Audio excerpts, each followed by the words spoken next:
don't drive impaired. Paid for by the NDOT Highway Safety Office. January is your reset button. This January 10th, Farrell's Extreme Body Shaping in Lincoln is kicking off our 10-week challenge. We combine high-energy kickboxing, powerful strength training, and simple, proven nutrition to deliver real results in just 10 weeks. For a limited time, get $150 off when you enroll today. No gimmicks, just coaching, accountability, and a community that pushes you to win. Spots are limited, so don't wait. Visit fxblincoln.com and start your strongest year yet at Farrell's Extreme Body Shaping. 2 locations, South 40th and Yankee Hill, North 70th and Vine. Farrell's Extreme Body Shaping, changing lives 10 weeks at a time. This is Lincoln's home for sports talk on the FM dial. Also online at theticketfm.com. On the internet. KNTK FM Firth, 93.7 The Ticket. 93.7 The Ticket. Fox, KFXL Weather. Sponsored by John Henry's Plumbing, Heating, and Air Conditioning. The nice stretch of weather is going to continue here as we get closer to Christmas. We'll get all the way up to 55 for a high temperature today. Decreasing cloud cover and light wind in the afternoon.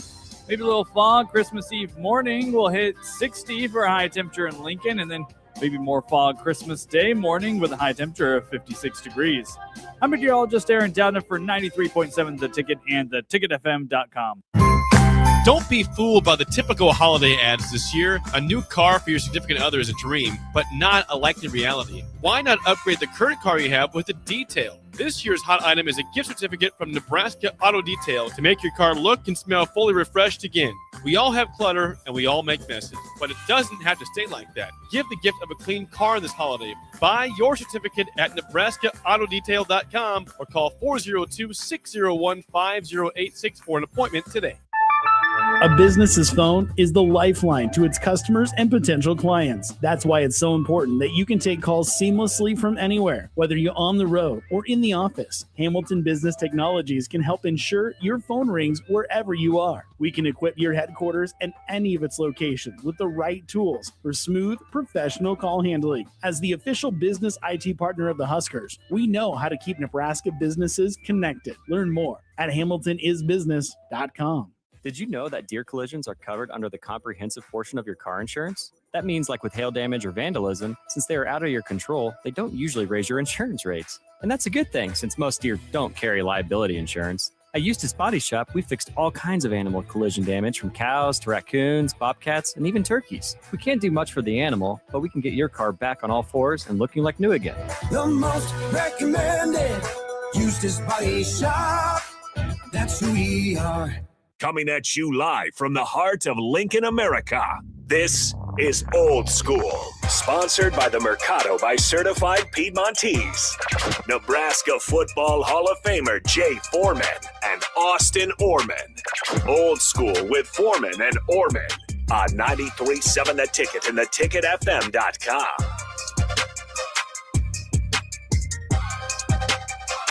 Hey, welcome to it. It is Old School. Christmas Eve, officially 93.7 The Ticket and theticketfm.com. Austin Orman, and yes, Husker Hall of Famer, 8-year NFL vet, number 44, number 56, Jay Foreman in the house. Are my days confused? It's a Tuesday. Hey. Jay, hello. Hey, man. Sometimes they got to bring the reliever off the bench. Mariano Rivera? Yeah. I need that the one dude that used to be for the Mets to come out there to the trumpets. Oh, Edwin Diaz. Yeah. How hard could you throw? What would your fastball top out at? When you had those state fair things or whatever. Mm-hmm. I think I did like 80s once. Okay. But I threw my arm. I was putting. I think not what those shoulders were built for. Yeah, man. I think I might have been like 165. I thought I was like, my my mom's side of I'm related to oil can Boyd. Wait. Dennis. Wait. You're related to Oil Can Boyd? Yeah. I've known you for going on 3 years now, and I didn't know you were related to the Oil Can Boyd. Dennis. We was calling Doctor. Huh. Dr. Dennis Oil Can Boyd. That's incredible. Yeah. Meridian, Mississippi. You have an MLB family tie, you have an NBA family tie, and obviously the NFL family tie.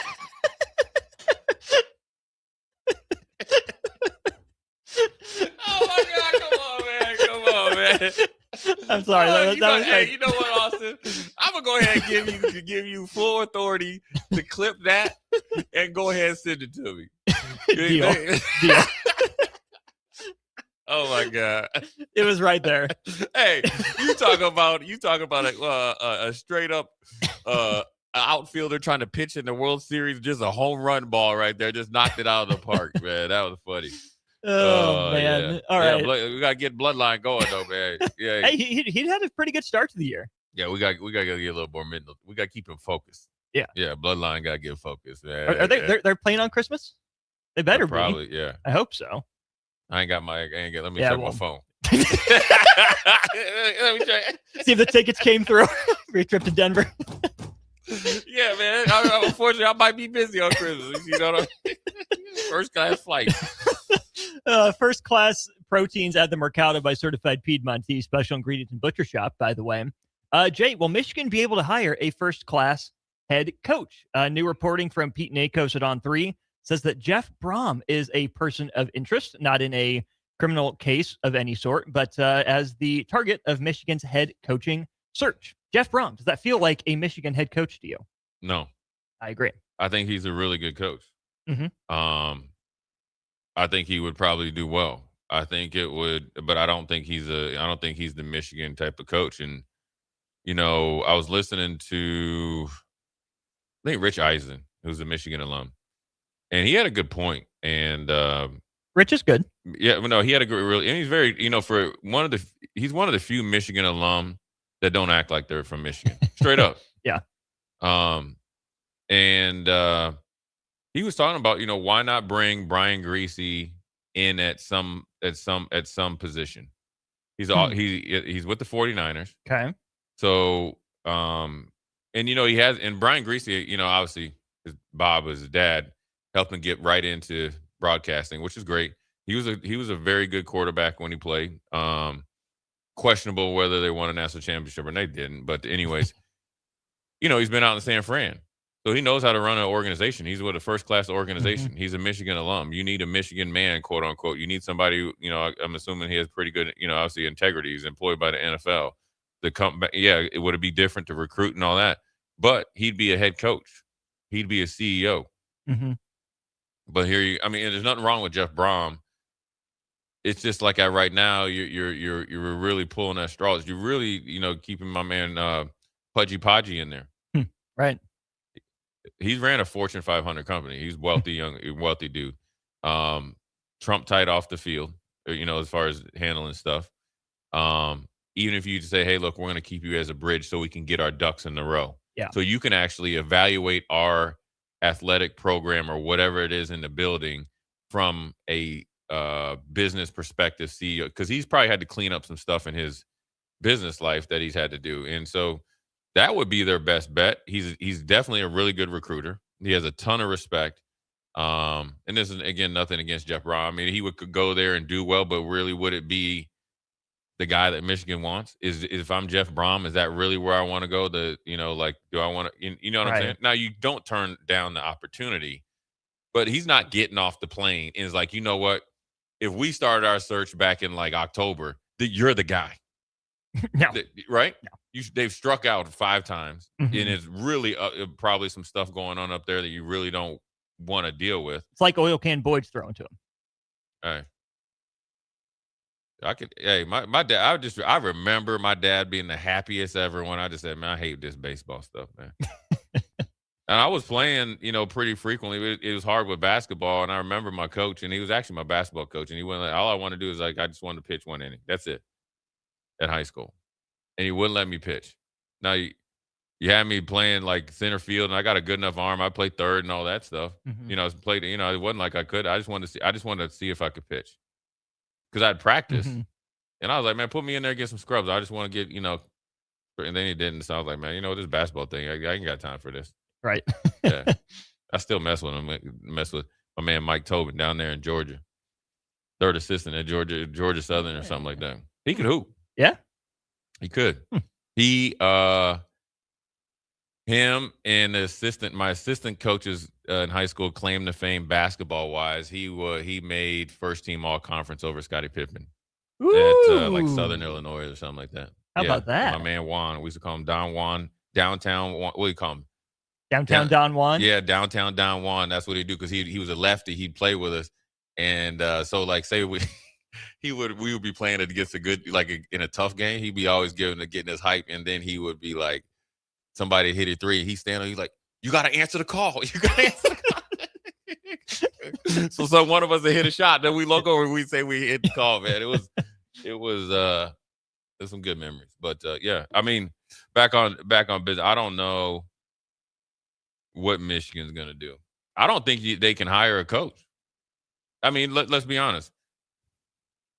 You don't even know who's hired. Like, okay, so the AD calls you up and he probably fired in 4 weeks. Right.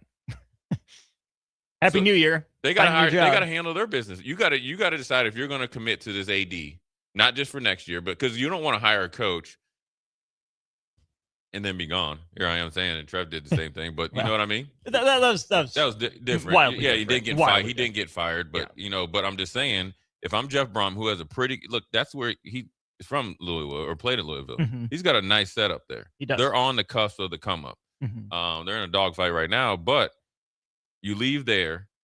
It took you a while to get there to say yes, because you had 2 times you could go to Louisville. Mm-hmm. To leave to Louisville, kind of you upgrade from there late in the process to Michigan, and then you don't know if the AD is going to be there, right?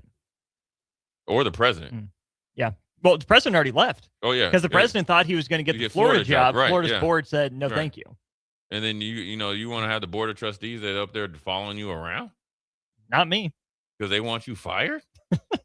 You mean just Michigan? Just when you think of Michigan, take the after he got fired and going over to the young lady's house, but the length of time that you knew what was going on, and you knew that he had some issues, and then you didn't support him as your head coach. Mm-hmm. That's 100% wrong. Yeah. On both one, if you have your code of conduct that you were okay with while they were ranked and potentially making the college football playoffs.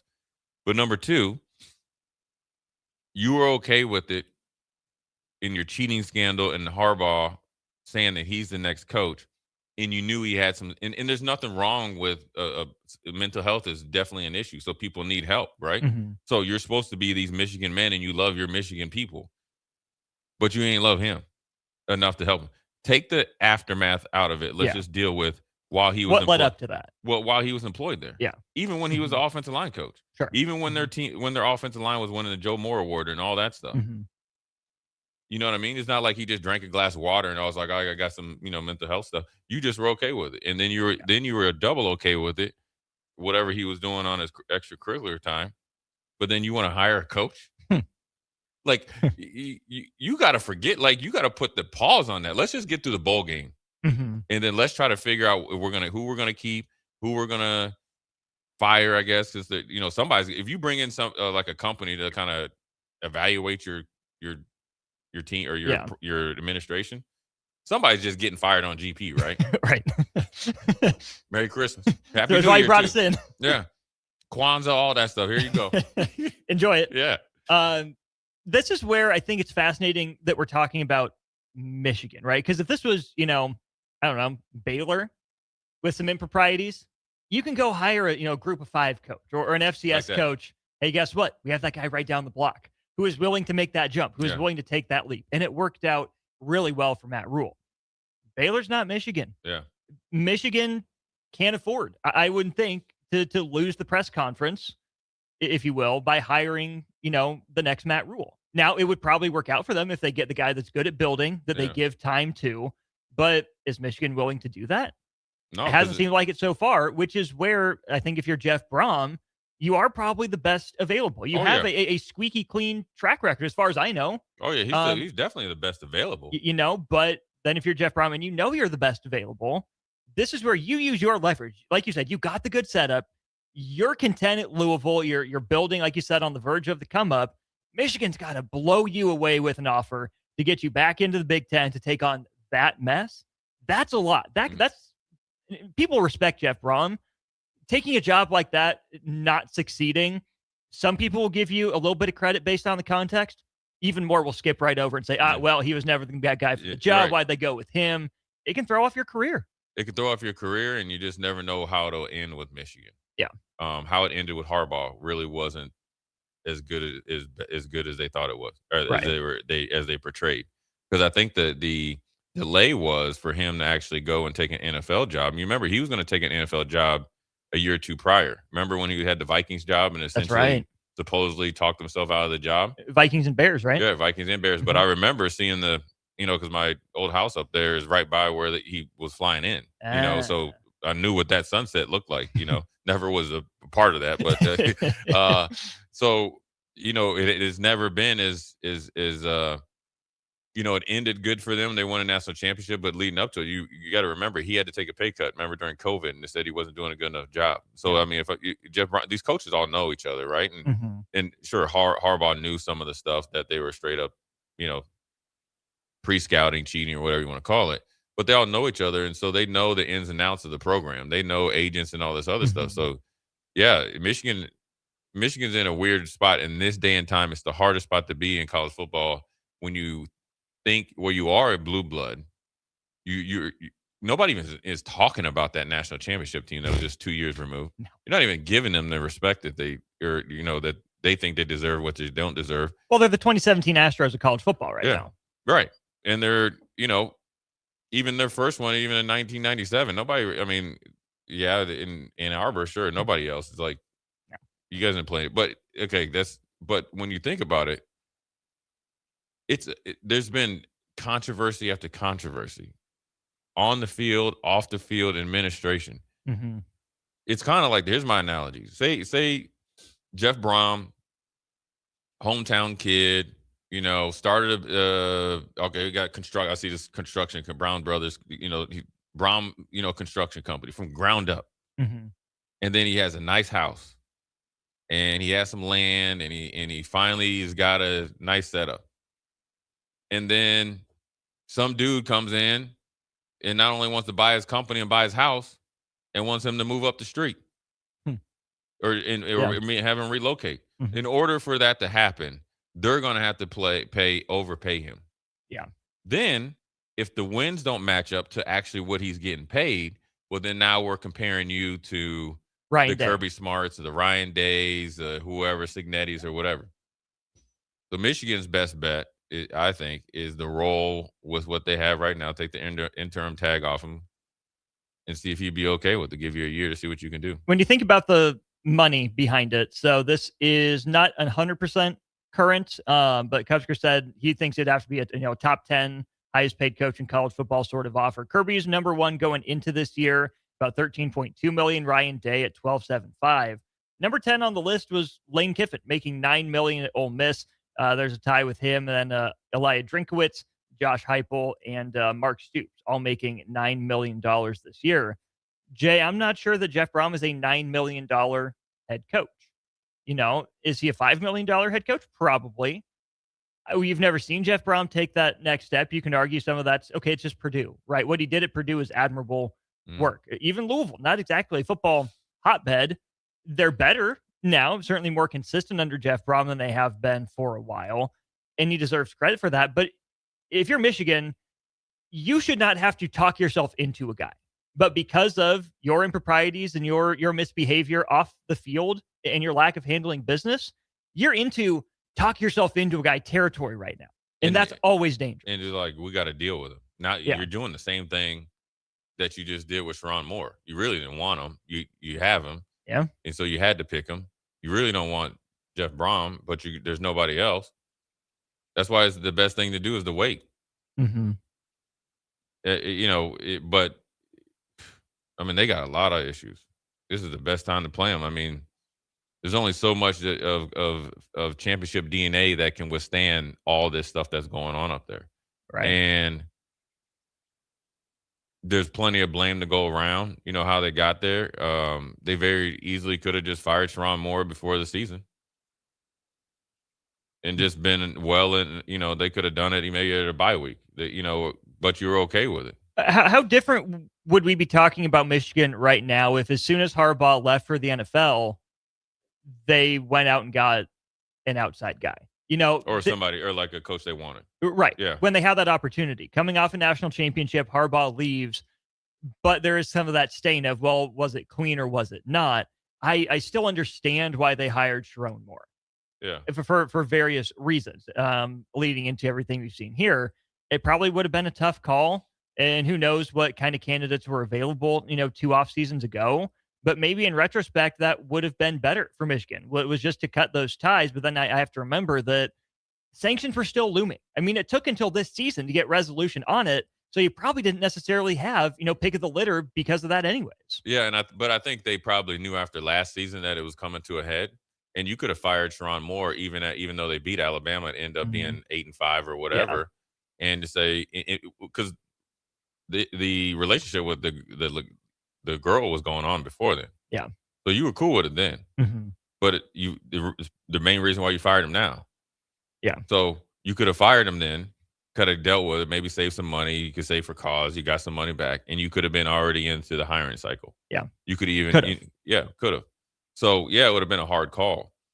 But you hired Sharon Moore at the very beginning because he was a part of the cheating scandal, and you felt like he could handle it. But you also knew what came with him. And I don't know if I would feel – I don't know about you, and we got texters or whatever. I don't know if I'd feel comfortable trusting it, from what only thing that I've seen. I've never obviously been up there. Michigan's, like, I guess, administration. Yeah. And their process, how they do stuff. Yeah. I mean, you spend the first 2 months figuring out, okay, what really happened, what happened. Because if I get there, the worst thing that could happen for Jeff Brohm, they tell you like a half story, and you get there and you didn't tell me this. They were like, well, you're here. Oh, we had to get you here. Yeah, we had to get you here. Mm-hmm. Now you're coaching with looking over your shoulder. Never healthy. Yeah. But that's where, let's say, for the sake of argument, Jeff Brohm takes the job. Don't clean house. Keep some of those people around that know the story. Whether that's coaches, maybe not.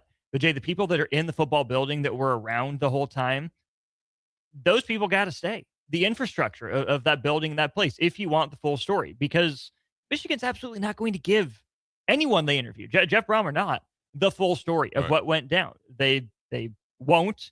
I would argue they probably shouldn't, even if it could be the right thing to do. But that's a great way to make sure you end up with nobody that wants to take this job.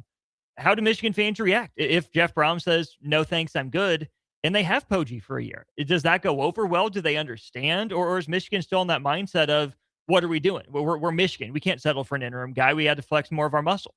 I mean, when you look at it right now, I'm just looking at their coaching staff right now. Tony Alford, excellent coach. We used to coach at Ohio State forever. Oh, that's right. Right. So he's their running back coach. He's the run game cornerback coordinator. He's the running back coach. Ron Bellamy, excellent coach. Right. He's their pass game coordinator. Wink Martindale, you already know what type of D coordinator he is. And then Lou Esposito, obviously his track record is second to none. Yeah. So, and I don't know about Grant Newsome, the offensive line coach, and Morgan and all that. So just on that alone, you have a good – you got to keep those guys. Number one, they're the best at their respective positions, especially position groups. At least when I'm talking about Alford, Wink Martindale, and obviously Esposito, you got to really, keep some of those guys around just for having really good coaches around. And they're all really good recruiters and developers as well. Right. Because, if you think you're just going to come in and clean the house on the coaching staff and the support staff and all that, then Michigan is letting you know that is, when Coach Rule got asked about the reset, that is a true reset. That means you are essentially wiping the slate clean. That means you guys couldn't even push paper good. You guys couldn't send emails on time. You guys can't be trusted to pay people on time. You guys couldn't show up to work on time. So all that stuff is what you have to come in and wipe out versus who you got to find out who was turning a blind eye when it was convenient to them and who you can and can't trust within it. Those are two different things. And either Michigan has to get to that point and say, hey, look, this is what we found out. We're 100% transparency. These are the culprits that were whatever, part of it. And this is why this job and this big move from you leaving from Louisville to come here is very, very important. And this is the best option for it. And let's not forget, out of nowhere, Ernest Hausman has not been found. Like he ain't played the last 3 weeks. Right. He's your captain. Yeah. Like NFL stock and all. Your captain has just been gone. AWOL. And then I'm sure it's probably, obviously personal and stuff like that. But you just got to think there's just a lot of stuff going on. Mm-hmm. There's a lot of stuff going on. Boy, they need, as much as they had stuff on the UNLV running Rebels and all that stuff. And I know they were going to do one on Nebraska for, that run in there when we were having some issues. They need one on Michigan. Like 2020 through 2024. 97 on. Or that. Yeah. Shoot. You talking about Braylon Edwards, all that different stuff? Oh, yeah. Remember that? Yeah. They've had in there really, to be honest with you, Ann Arbor is kind of like Happy Valley. It's not strategically placed. I mean, it's a smaller market. It's off the beaten path. It's not easy to get there. Okay. You know what I mean? It's not like you're flying into Chicago. No. Right. So, and they kind of like are in Michigan. Detroit is obviously the biggest city.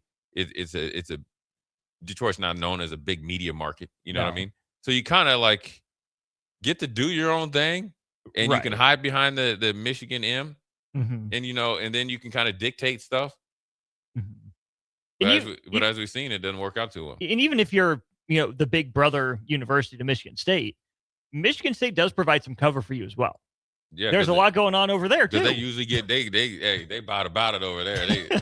But they have made hard choices immediately. Mm-hmm. I mean, compare Mel Tucker, what he did, to Sharon Moore. Mm-hmm. The worst thing Mel Tucker did. You want to know why Mel Tucker got fired? The worst thing he did, which is if I'm Mel. Now I want to say this. What he was doing with the worst thing was the worst thing, but the thing that actually pushed him over the edge of getting fired. Yeah, I always say take the results, what he was actually the obvious. Yeah. The worst thing that he ever did was have success in the transfer portal at Michigan State and get paid for it. That's the worst thing because everybody was so mad that he got $90 million. Seriously, guaranteed. Everybody was so mad. And then you had the Brian Kelly leave. Lincoln Riley left, and another coach got paid off of it. Yeah. And then after that next season, everybody else got paid off. But they all were mad because they didn't think Mel Tucker deserved it or was good enough. Yeah. So if he would have signed because I think his was 10 years, 90-something million, right?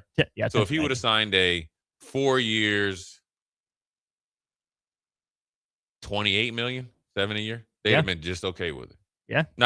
He still would have got fired because of, I don't even remember what he did. I know you had a relationship outside of it and all that. It was a virtual relationship. Right. With a sexual assault survivor and speaker. Yeah, it was like for $5,000. She asked for $5,000, right? Yeah, something like that. And then you got, but I think also Michigan, that was also coming off of the gymnastics dog. So you had to. Right. So whoever goes up there next, hey, you better you better park in where it says the head coach's parking spot. No parking tickets. Nope. Nothing. Nope. 61-69. What do you think about Jed Fish or Jesse Minter to Michigan? We've discussed those names before. Minter, a long shot. He's got a show cause due to his ties back to the program. And I think this is where Michigan does want to reset from the Harbaugh era. Jay, just briefly on your boy, Jed Fish, I can call him that. I mean, he's a good name, but I think he's also probably said no if we're down to Jeff Brohm. Yeah, which is odd. Because you had the report that he would potentially want to get out of Washington. Yeah. Because of the lack of NIL and all that. Yeah. Maybe his wife, I know, both of them. I know Jed obviously a lot better. She probably she put the kibosh on that. Like, I don't want to go back to Michigan. I mean, if you don't like Washington's weather, you ain't gonna like Michigan. No. And he had been up there before. Yeah. And coached there. I thought that was the best option for them long time ago. And the fact that it didn't happen, and I don't know what the contract is and all the talk. Oh, well. And the odds of them pulling a Penn State and circling back to him seems kind of slim at this point. If they circle back, that means you not only bring one Brinks truck, you're bringing another. Right. Here's the convoy. So you're going to have to pay to play, Michigan. Open those same checkbooks that you was paying my man Blake Corum to have a business and a house in Wyoming. Whose checkbook was it that got Underwood to campus? Ask again. Yeah. We'll be back. Husker football recruiting update with Brian Munson on the other side. You're listening to Old School with Jay Foreman and Austin Orman. Download the mobile app and listen wherever you are on 93.7 The Ticket and theticketfm.com. Jack Russell of Farm Bureau Financial Services is here to help you protect things that are most important to you. Whether it's your home, your family, or your future, Jack Russell has the proven experience to get the job done while developing authentic relationships with you. Give Jack a call today at 402-421-9100. Again, that's 402-421-9100. Or visit one of his 2 locations in Lincoln or Seward and learn how you can excel in the complicated world of insurance. Jack Russell of Farm Bureau Financial Services, a trusted and well-respected representative since 1999. It's that time of year when one episode turns into just one more season, when dessert turns into dinner, and time doesn't exist until the clock strikes midnight. Wait, what time is it? It's time to finish strong. At Planet Fitness, we're not waiting for the new year to give it everything we've got. Enjoy 24-hour access at most clubs when you join for $1 down, $15 a month, cancel anytime, and pay nothing until January 17th. Deal ends December 31st. Planet Fitness. We're all strong on this planet. See club for details. Schwieso Construction is now hiring for skilled craftsmen, steel erectors, concrete workers, and general laborers. Schwieso Construction offers great benefits like premium wages, health and dental insurance, paid holidays and vacation, 401k with company match, life insurance, and disability insurance. They pride themselves on a legacy of 40 years built on integrity and trust. Joining their team means becoming part of a family that values hard work, dedication, and mutual respect. Apply today at schwieso.com. That's SCHWISOW.com. Have you heard about Advanced Medical Imaging Surgery Center? Located at 7555 Pioneers Boulevard, Advanced Medical Imaging Surgery Center offers compassionate, patient-focused care and provides outpatient surgery services, making it possible to have non-emergency surgery and return home the same day. Advanced Medical Imaging Surgery Center specializes in cardiology, vascular radiology, orthopedics, pain management, and much, much more. Give them a call today at 402-261-1085 or online at amimaging.com. If you are a business owner, I want you to think about the amount of time you've spent worrying about safety and security. Lincoln's own experts at Diode Technologies design custom solutions for security, communication, and so much more. From automated security to secure video conferencing, their team sits down with you to get to know you and what your business needs. Manage your operations and get notified when there is suspicious activity. Save time and cut back on stress. Diode Tech always keeps you in the know. Contact them today at 402-793-5124. Omaha Steaks is the official sponsor of tailgating. From legendary burgers to mouth-watering steaks, deli-style franks, and so much more, you'll elevate your next game day get-together with America's original butcher. Now you have the chance to be the ultimate gift giver this holiday season. Visit omahasteaks.com/theticket for 16 free Omaha Steaks smash burgers on your order of $129 or more. Plus 50% off site-wide. That's 16 free smash burgers at omahasteaks.com/theticket. See the website for details. Happy holidays from Omaha Steaks. At Koppel, during the holidays, we take time to cherish our terrific staff, community, and loyal customers that continue to drive that money-saving mile to Louisville, Nebraska. Hi, this is Sean Callahan. I can proudly say I bought my car at Koppel. If you are in the area, I invite you to stop by Koppel Chevrolet GMC's offices in Louisville or check them out online at koppelcars.com. On behalf of Koppel Chevrolet GMC, Merry Christmas and safe travels to all. Back to Old School with Foreman and Orman on 93.7 The Ticket and theticketfm.com. That's right. This is Old School, 93.7 Ticket and theticketfm.com. Austin Orman and Jay Foreman with you, but we're headed to our Allo Fiber VIP line. Allo Fiber is where they understand the importance of exceptional service with local. All right, we welcome in Brian Munson, fresh off the road. Brian, you get over your case of bleacher butt from all the driving you've been doing. How are you feeling, my friend? Oh, my goodness. Yeah, we had to do a quick loop last night to Kearney again, but today has been limited to local traffic only here in North Platte. So I'm actually very happy to be out of the driver's seat today because Friday is going to get here soon enough, and we are going to do North Platte to Lincoln, Lincoln to Dallas, all in one shot. And it's going to be, I would say, 14 hours low side. So I got a couple extra drivers in the car. I'm actually pretty fortunate to have that going for me this year, but I don't like relinquishing the captain's seat. So we'll have to see how well I can do on Friday. Spoken like a true father. I've been designated as the driver, and of course it's me and my wife. We got two younger ones, but even if my kids could drive, and no matter how much I trusted them, there's just something about being the dad and being the one at the wheel, right?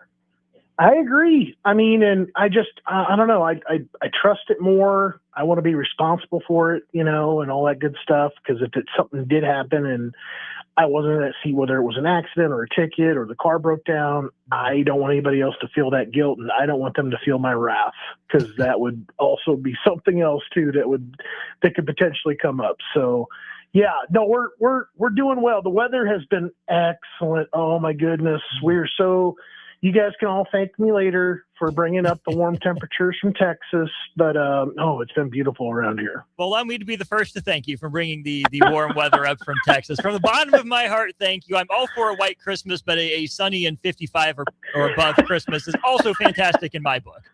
Yes, absolutely. No, hey, you know what? I have had to stick around an extra day to get out of here, and then rolled the dice to leave just because we had to get back because of work, or whatever. So yeah, it's always kind of hit or miss. And in the last 2 years, it's been definitely a hit for us.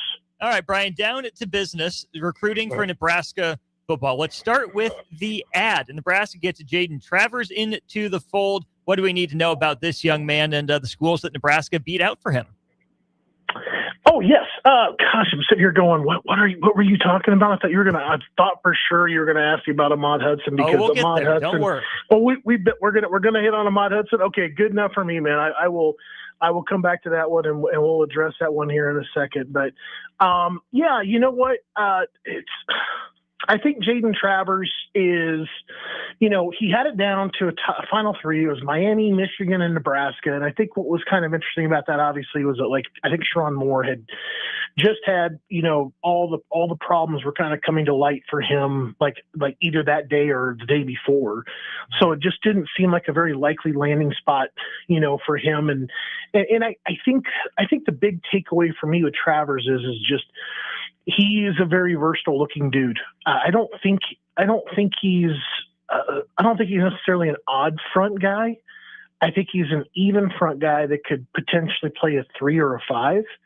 And I think that's fine. I think that's good versatility. I mean, if Nebraska's moving to a 4-2-5, you're going to want to have a couple of those guys, lying around. A 6'2", 6'3", 265, 275 poundish guy that can kind of get after it. And he can.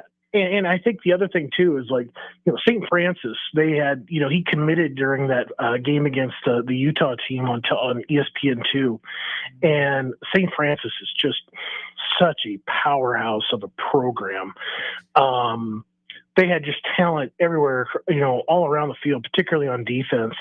I think when you get an opportunity to get a player out of there that's truly capable of playing at the D1 level, you hope to kind of keep that door open a crack, so you can kind of dip back into that. But I mean, there were players from all over the country that were committed, off of their defense. So very interesting guy, very versatile looking defensive lineman, a guy that really fell in love with it when he was there for his visit against Michigan State. So good get for Nebraska.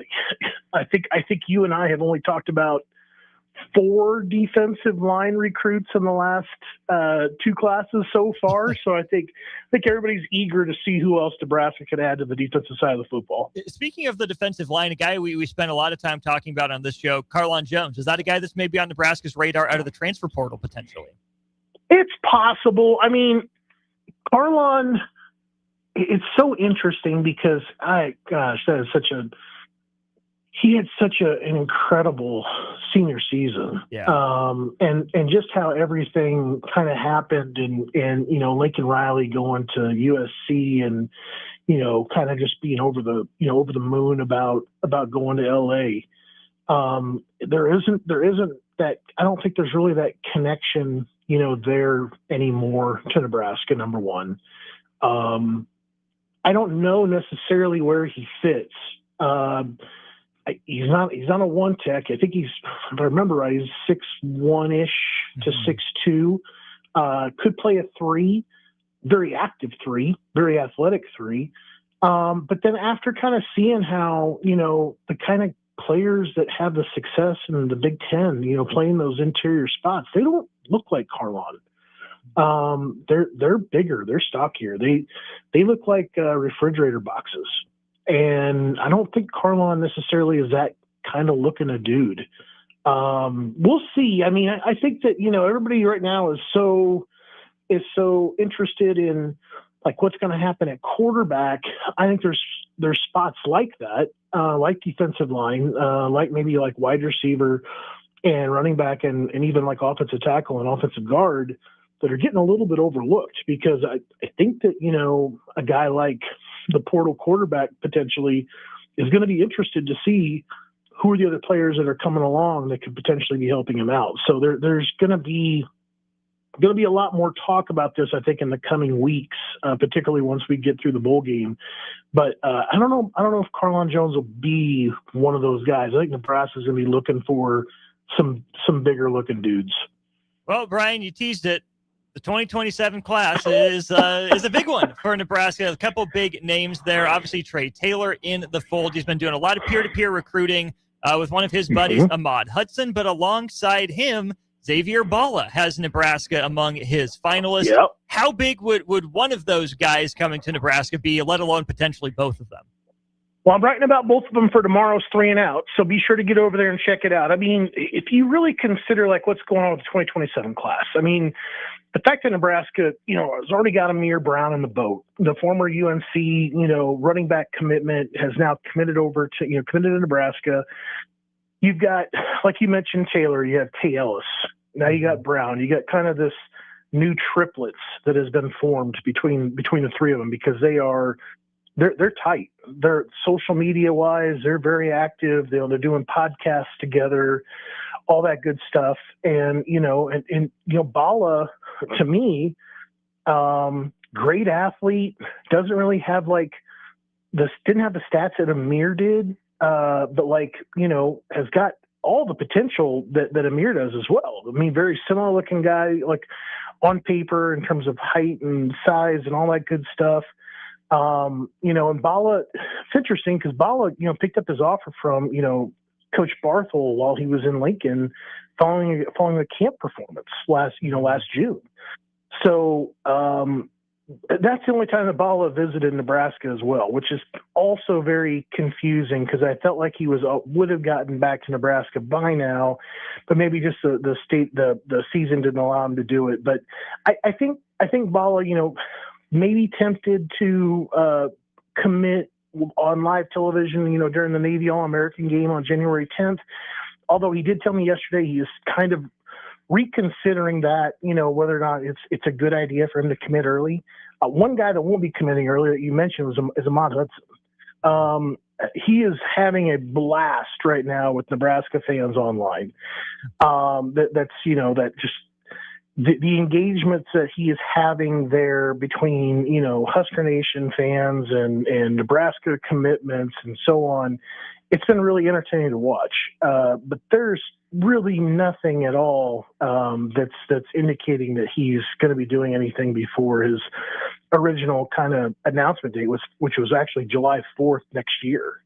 But I mean, I talked to Sam Spiegelman about him at On 3. And, Nebraska's in a great spot with him.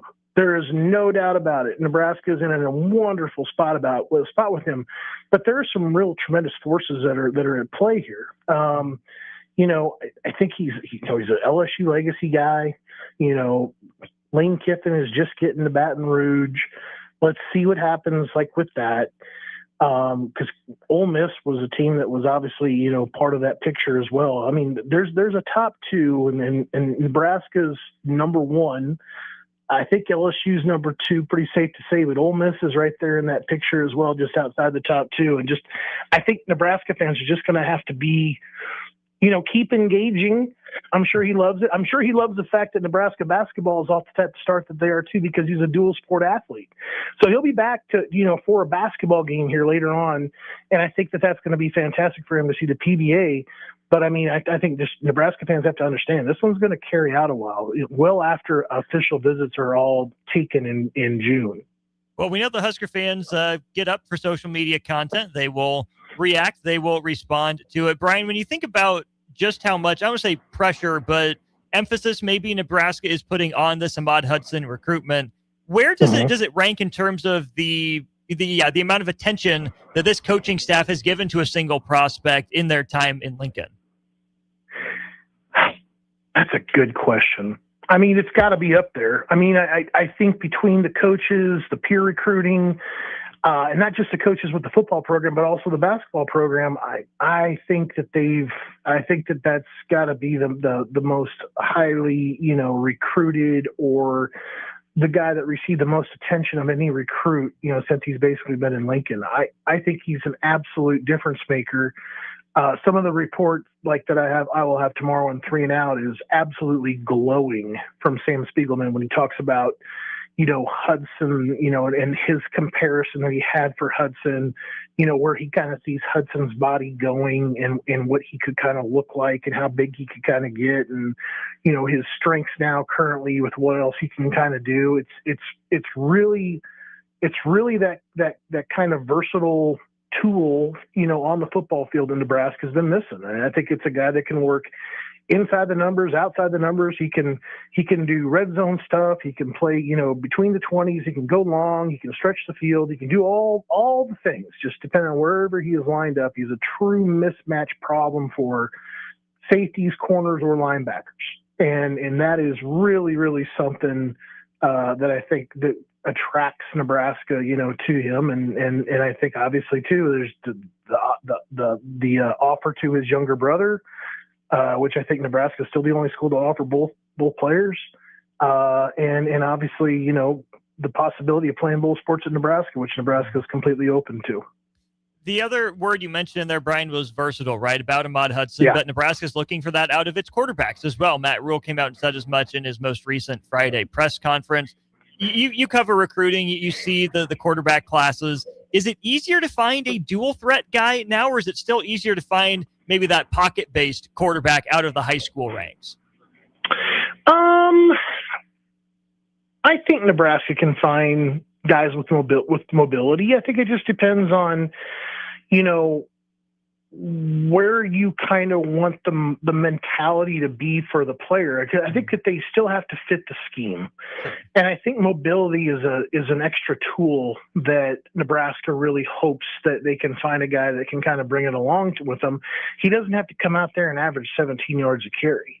He can average, 4 or 5 yards a pop and not have to rush the ball, 250 times and rush for 1,000 yards. But I think what they really want is a guy that can be effective and a guy that can make great decisions when he does decide to run the football. And I think that helps a couple different areas. I think, you can give the defense something else to think about. Sometimes they even have to spy a guy like that. And I think the other side is too, and this is the part where I think it just didn't work out tremendously with Dylan, was that, it exposed your weaknesses, I guess I should say, in your offensive line. You put a statue guy back there. He's looking for a pristine pocket, maybe step up, maybe step back, but not a guy that has to be running around, looking for a way to kind of, elongate and stretch out the play as much as he possibly can every single down, which is what it kind of came down to. I mean, Minnesota beating, Nebraska with 4. That was not a good scenario. So I think mobility is a trait that Nebraska is looking for the quarterback to have, that still has to have, the overall ability to run their scheme. And, and there's other factors, I think, too, like just the ability to have those experiences. I don't think they really, I think it's what stands in the way of like TJ Lateef. He doesn't have a tremendous breadth of experiences of, playing in various places and has a bunch of starts under his belt.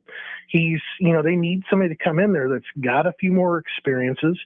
And they need to go put some other pieces in place to kind of show the quarterback what they kind of had in mind, to really show the full picture and sell the whole thing to whoever the quarterback is that's going to decide ultimately to become a Cornhusker. You look at TJ Lateef, you look at Trey Taylor, you see those versatile traits, at least the ability to throw on the run and some running ability. You think back to the first couple quarterbacks really that Matt Rule had at Nebraska, Brian and Jeff Sims, Heiner Carberg and Chapa Purdy.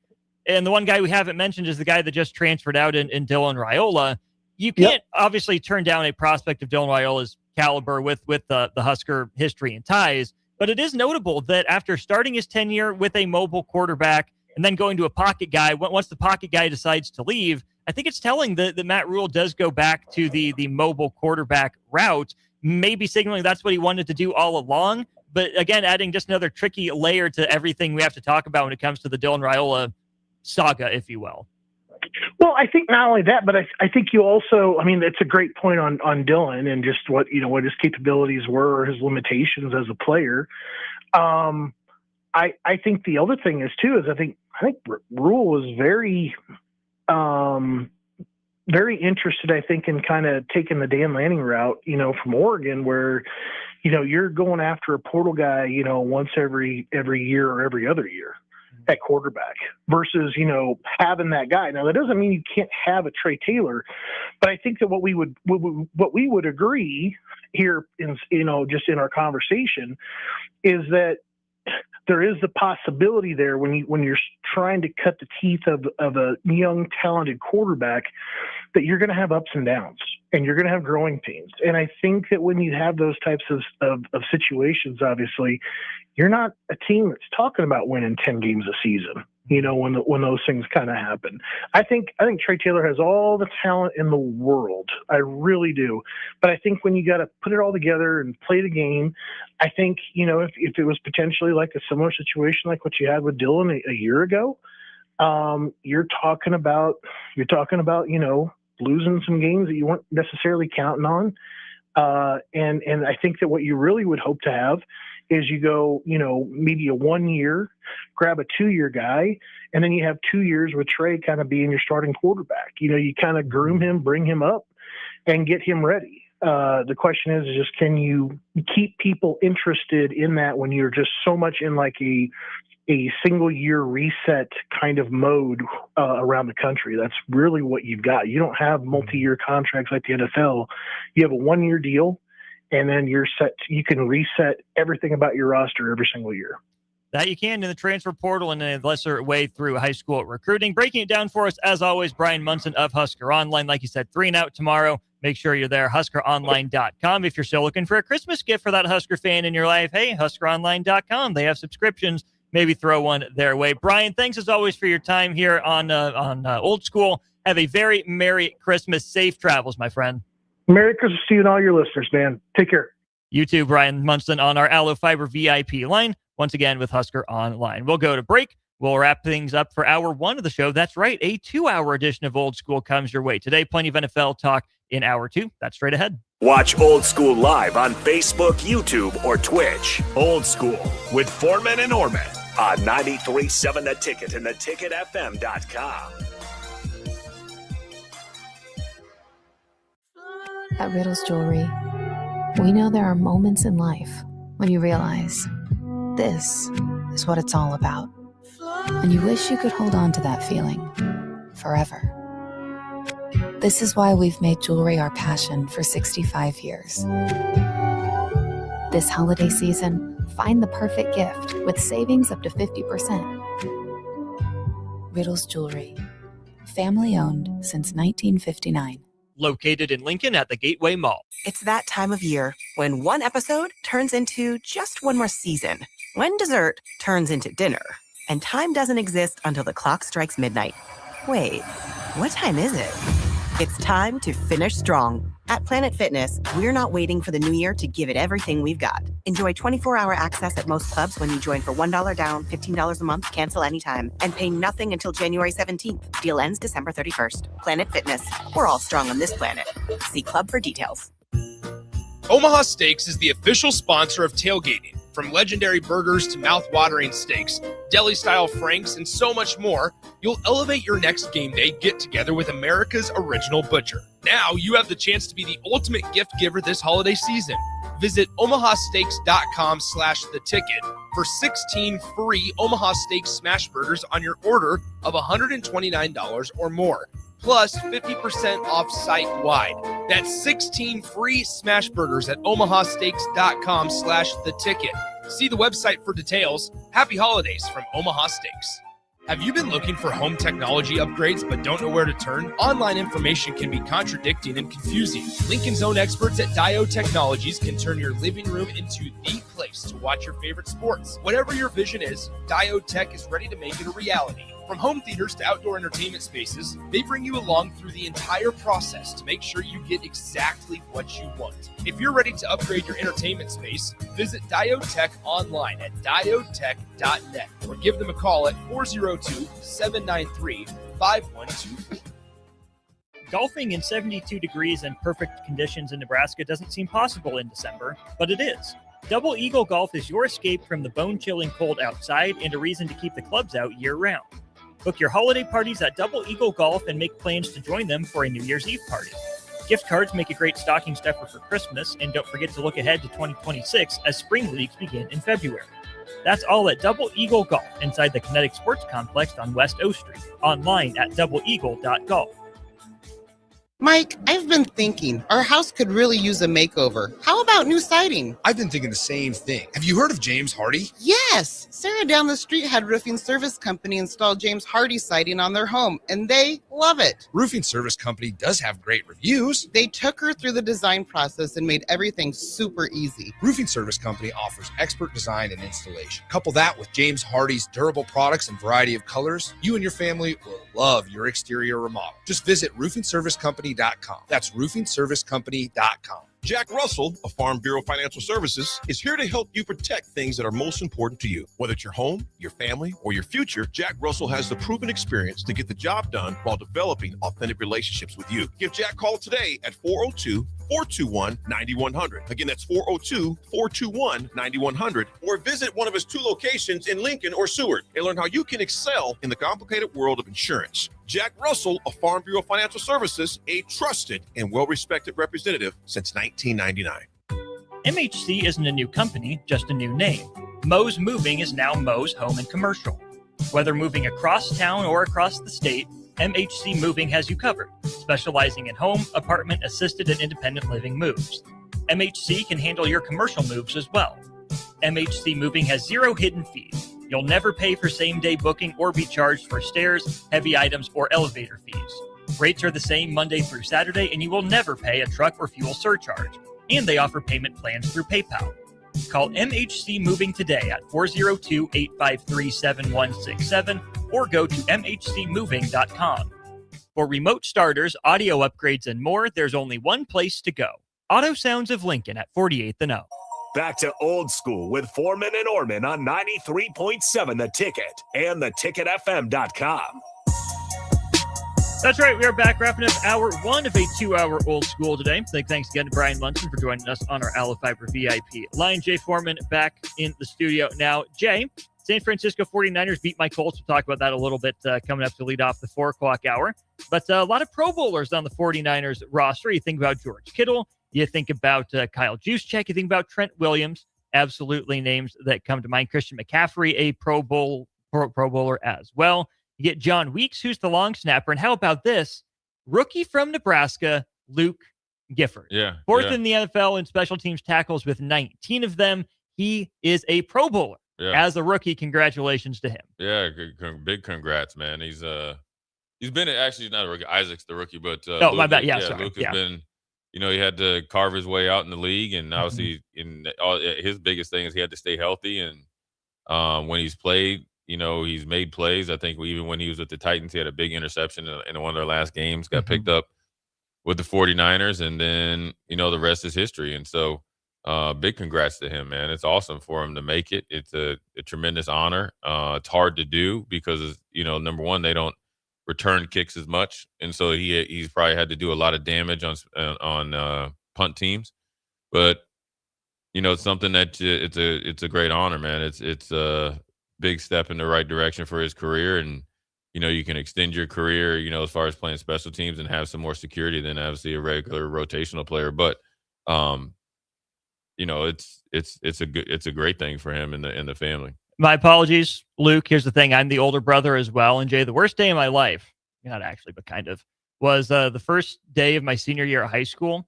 I walk into final period class, and the teacher, first year teacher, says, Austin Orman, oh, you must be Jackson's brother. Yeah. My little brother's name. So, Luke, yeah. I apologize. I did the thing to you that I had done to me. Hurt people.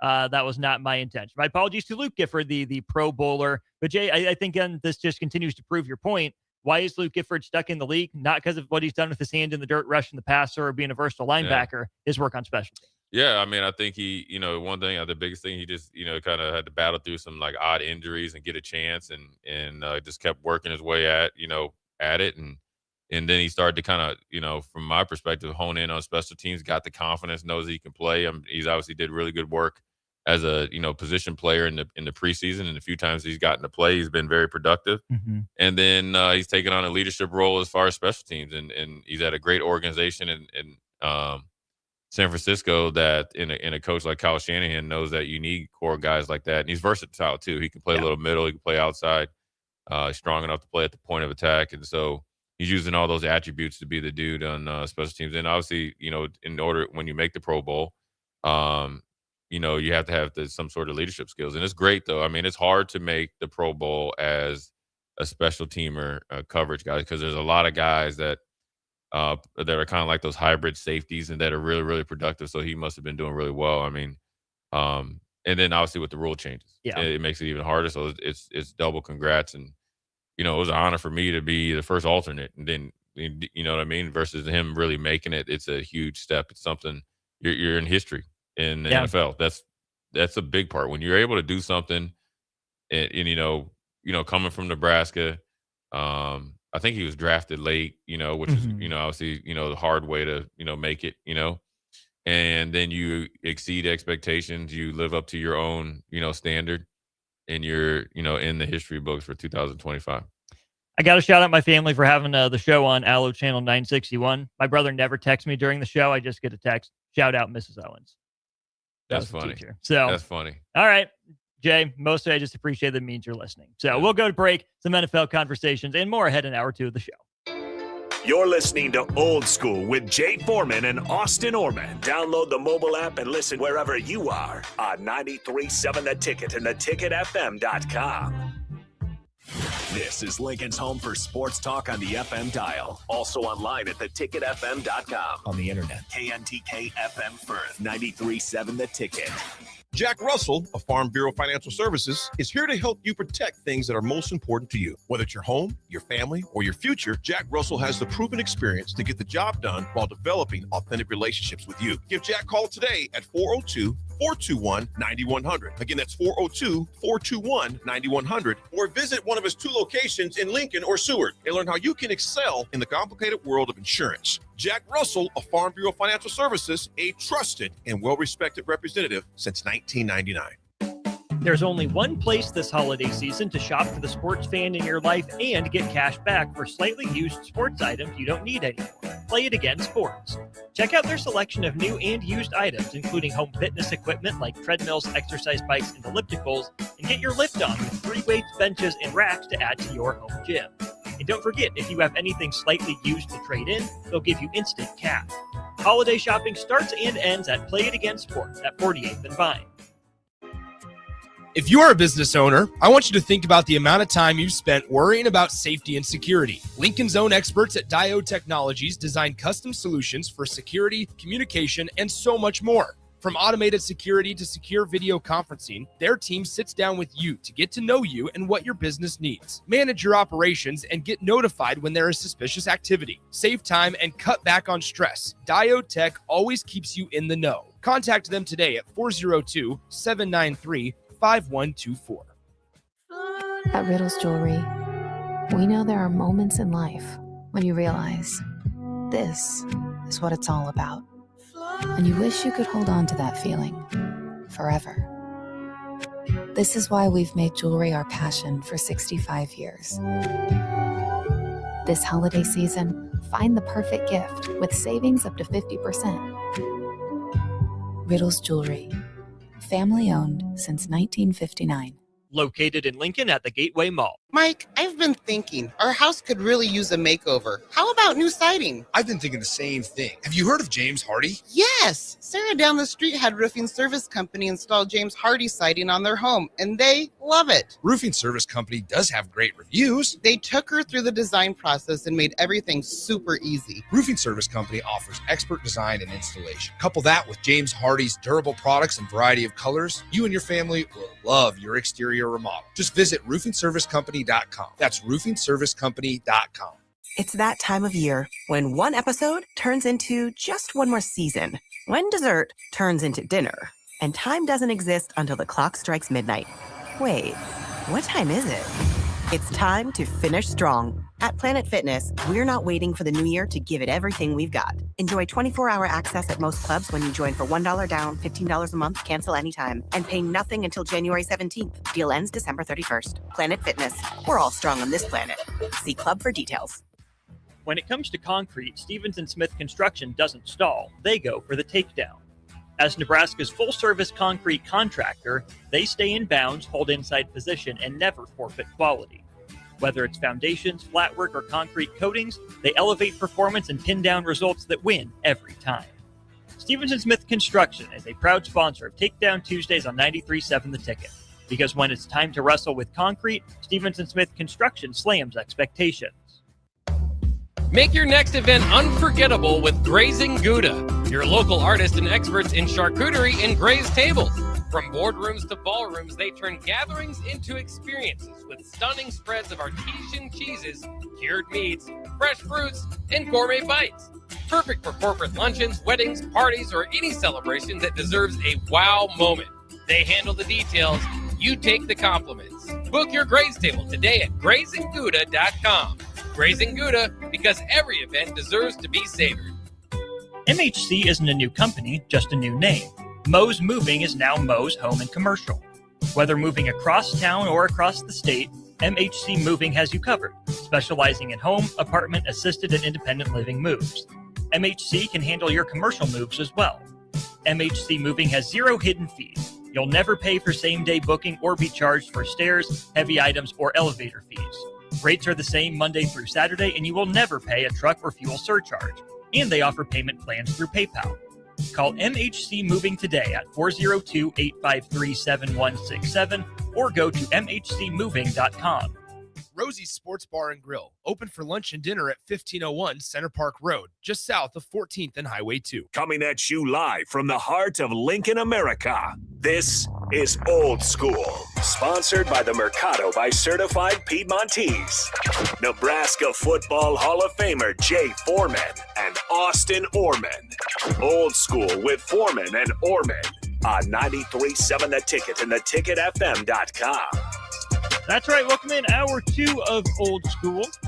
Hour 3 of the show, normally from 5 to 6, taken over on Tuesdays by your Weekly Disrupt with Mike Smith. But for the next hour, I'm Austin Norman, and he is Jay Foreman. Brought to you, as always, by the Mercado by Certified Piedmontese, where they do have beef jerky. I don't know about beef jerky, Jay, but we should mention as well Cam Jurgens, a Pro Bowl selection for the Eagles. Yeah, back-to-back years. And, Cam's obviously solidified himself as one of the premier centers, him and probably Creed Humphrey, right, as far as across the league. And, and he's healthy. He battled a back injury all the way through the Super Bowl run last year, and obviously came back like a champ and continued to play at a high level. So it's good for him. It's good for, Beatrice, his hometown, and obviously really good for Nebraska football. What's not good for the Colts is they lost another game, Jay. Good for the 49ers is that they're still alive. What's great for the NFL is that Phillip Rivers balled the heck Yeah. out. 277 yards, 2 tutties. Well, 3 touchdowns. Problem was, though, one of them went to D. Winters. But how about Grandpa Phil pushing the ball down the field a little bit more last night? Yeah, the more look, he's a competitor, man, and he knows the game. He's not going to just get off the couch just to do it. I mean, he's going to try to – his age isn't going to affect him. I think guys can play later in their career if they have their mind right and know the game. And he showed it last night. And, probably, a little too late for the Colts to, turn around, obviously. And then, obviously, I think the defense really let them down last night as far as some of their weaknesses being on display. They had plenty of points enough to beat the 49ers. I think the ease that the 49ers were scoring and were able to move the ball both on the ground and the air is probably the most disheartening thing. But the one positive now is Phillip Rivers. And I can tell you this, he's not going to pack it in. No. You're going to mess around and have him back. I'm seriously. He's always going to be a phone call away. It's funny that we have to ask the question, if you're the Colts, would you rather run it back with Daniel Jones coming off the broken leg and the leg injury, or 45-year-old Phillip Rivers? And it's actually a conversation right now. Yeah, I think you can bring both back. I think Phillip Rivers will probably do it too. I mean, it looks like he's having some fun. I mean, he does. I mean, he looks like he's enjoying, being back in the locker room. There's a couple guys that are holdovers from when he was there, and I think you can bring back both of them. I think you got to assume Daniel Jones will be back. He's a tough competitor, but if you don't have to rush him back, and you're in good hands with Phillip Rivers versus starting over with somebody trying to come in, whether it's a veteran or a true rookie, and trying to learn that system. You got 2 guys that know it. You can keep Riley Leonard around, and then you're just going to have to figure out a way to move Anthony Richardson. I'm a firm believer that if a team around the league doesn't want to believe in Anthony Richardson and doesn't think that or refuse to develop him. I mean, he's 6'4", 235 pounds, and runs like a 4.3 40. He's my tight end, and don't worry about blocking. And I know I know he's a hell of an athlete because I've seen all the highlights of him playing basketball. Yeah. So I know he can get in out of his breaks. It's just like when I saw Noah Fant, he could be a problem, and I'm just going to assume he's a good enough athlete that he can catch. Now, obviously, you're not going to go right from quarterback to tight end to Pro Bowler, but you could definitely work with him. Well, the Colts have taken an NBA guy, a college basketball guy, Mo Alley Cox, and turned him into a tight end. Yeah. And, I mean, what's the dude that I used to always want to fight? Marcus Pollard was a basketball player, Bradley. Yeah. So, and he was tough as nails, too. So, you could really remedy your quarterback position and not have to overextend yourself in the draft. And I don't think the quarterback class in the draft is overly, sexy. So you got 2 veterans. Daniel Jones is younger. You fell into him. See what you can do. Well, Colts don't have much they can do. They traded away their 26 and 27 first-round picks to acquire Sauce Gardner from the Jets. Yeah, that is right. So that would take some real finagling, maybe a shot on a guy in the later rounds. But they did that last year, took a flyer on Riley Leonard, who came in and played pretty well in the Colts' big loss to Jacksonville before dealing with that knee injury. Westy and Unmasked Texter, appreciate you texting in. Unmasked Texter, Phillip Rivers is getting a prorated vet minimum deal. He's making about $279,000 a game for the Colts right now. Yeah, that's a nice little. All 10 of them kids are gonna get a nice little Christmas present. Right? Christmas, nice little Christmas. Daddy's going back to work. $27,800 dropped on you for Christmas. Yeah. And well earned too. So he's gonna make about $1 million, right? About, give or take, about 1.25. And he's getting playing time bonuses too. Right? Break bread. Go ahead, Phil. How about you, Phil? Some NFL history, Jay, for Phillip Rivers and the Colts. First of all, one of his touchdown passes last night, I think it was the first one he threw to Alec Pierce, came on a free play. That's notable because that's the first free play touchdown of Phillip Rivers' entire NFL career. That's kind of crazy to think about for a guy that played almost 250 career games. It's the first time Phillip Rivers has lost to the 49ers in his career. He entered 4-0. Obviously didn't play them much when he was in his initial stage of his career with the San Diego and Los Angeles Chargers. But Jay, I think the more concerning thing for the Colts, in their control but out of their control at the same time, is the defense. Allowing that many points, even take the pick six off the board, it's still 41 points allowed by that defense. Holy cow, man. I mean, Lou Anarumo was brought in to fix things. You have to point to the injuries to some degree, but it's the first time since 2007 that the Colts have allowed a team to go without punting throughout the course of an entire game. 27 points from the offense is the most they scored since their most recent win against the Falcons in Week 10. 27 points isn't elite, but ought to be enough to get the job done. But you almost got doubled up. Yeah, I mean they're struggling a little bit, and I don't know why, because I like their coordinator.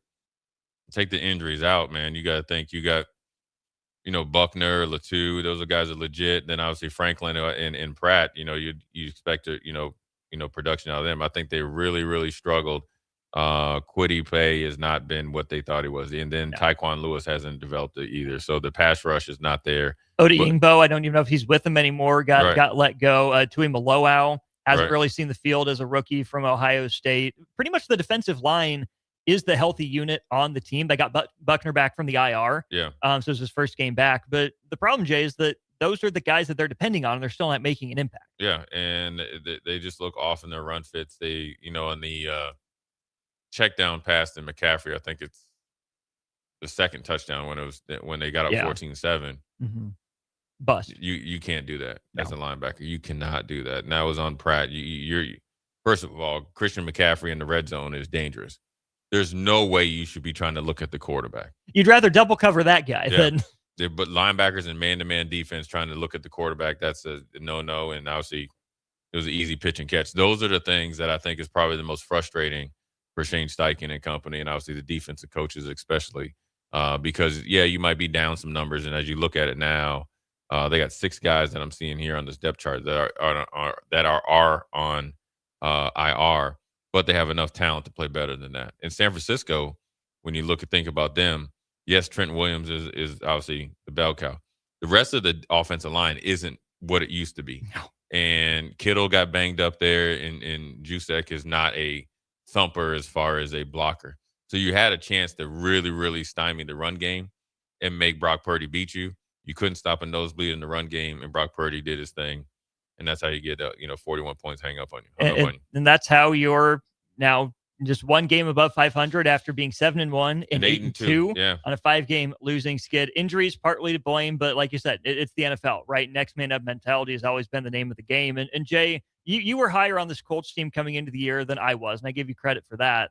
I also just think it's fair for me to point out right here too, though, that this continues, whatever you want to call it, excuses or reasons, a really disturbing trend for the Colts, who have had control of their own destiny pretty much until December every year and fallen flat. 2021, all the Colts have to do is beat Jacksonville, who was 2-14. Yeah. And they lose 26-11. They no-show down in Jacksonville. 2023, Colts Texans.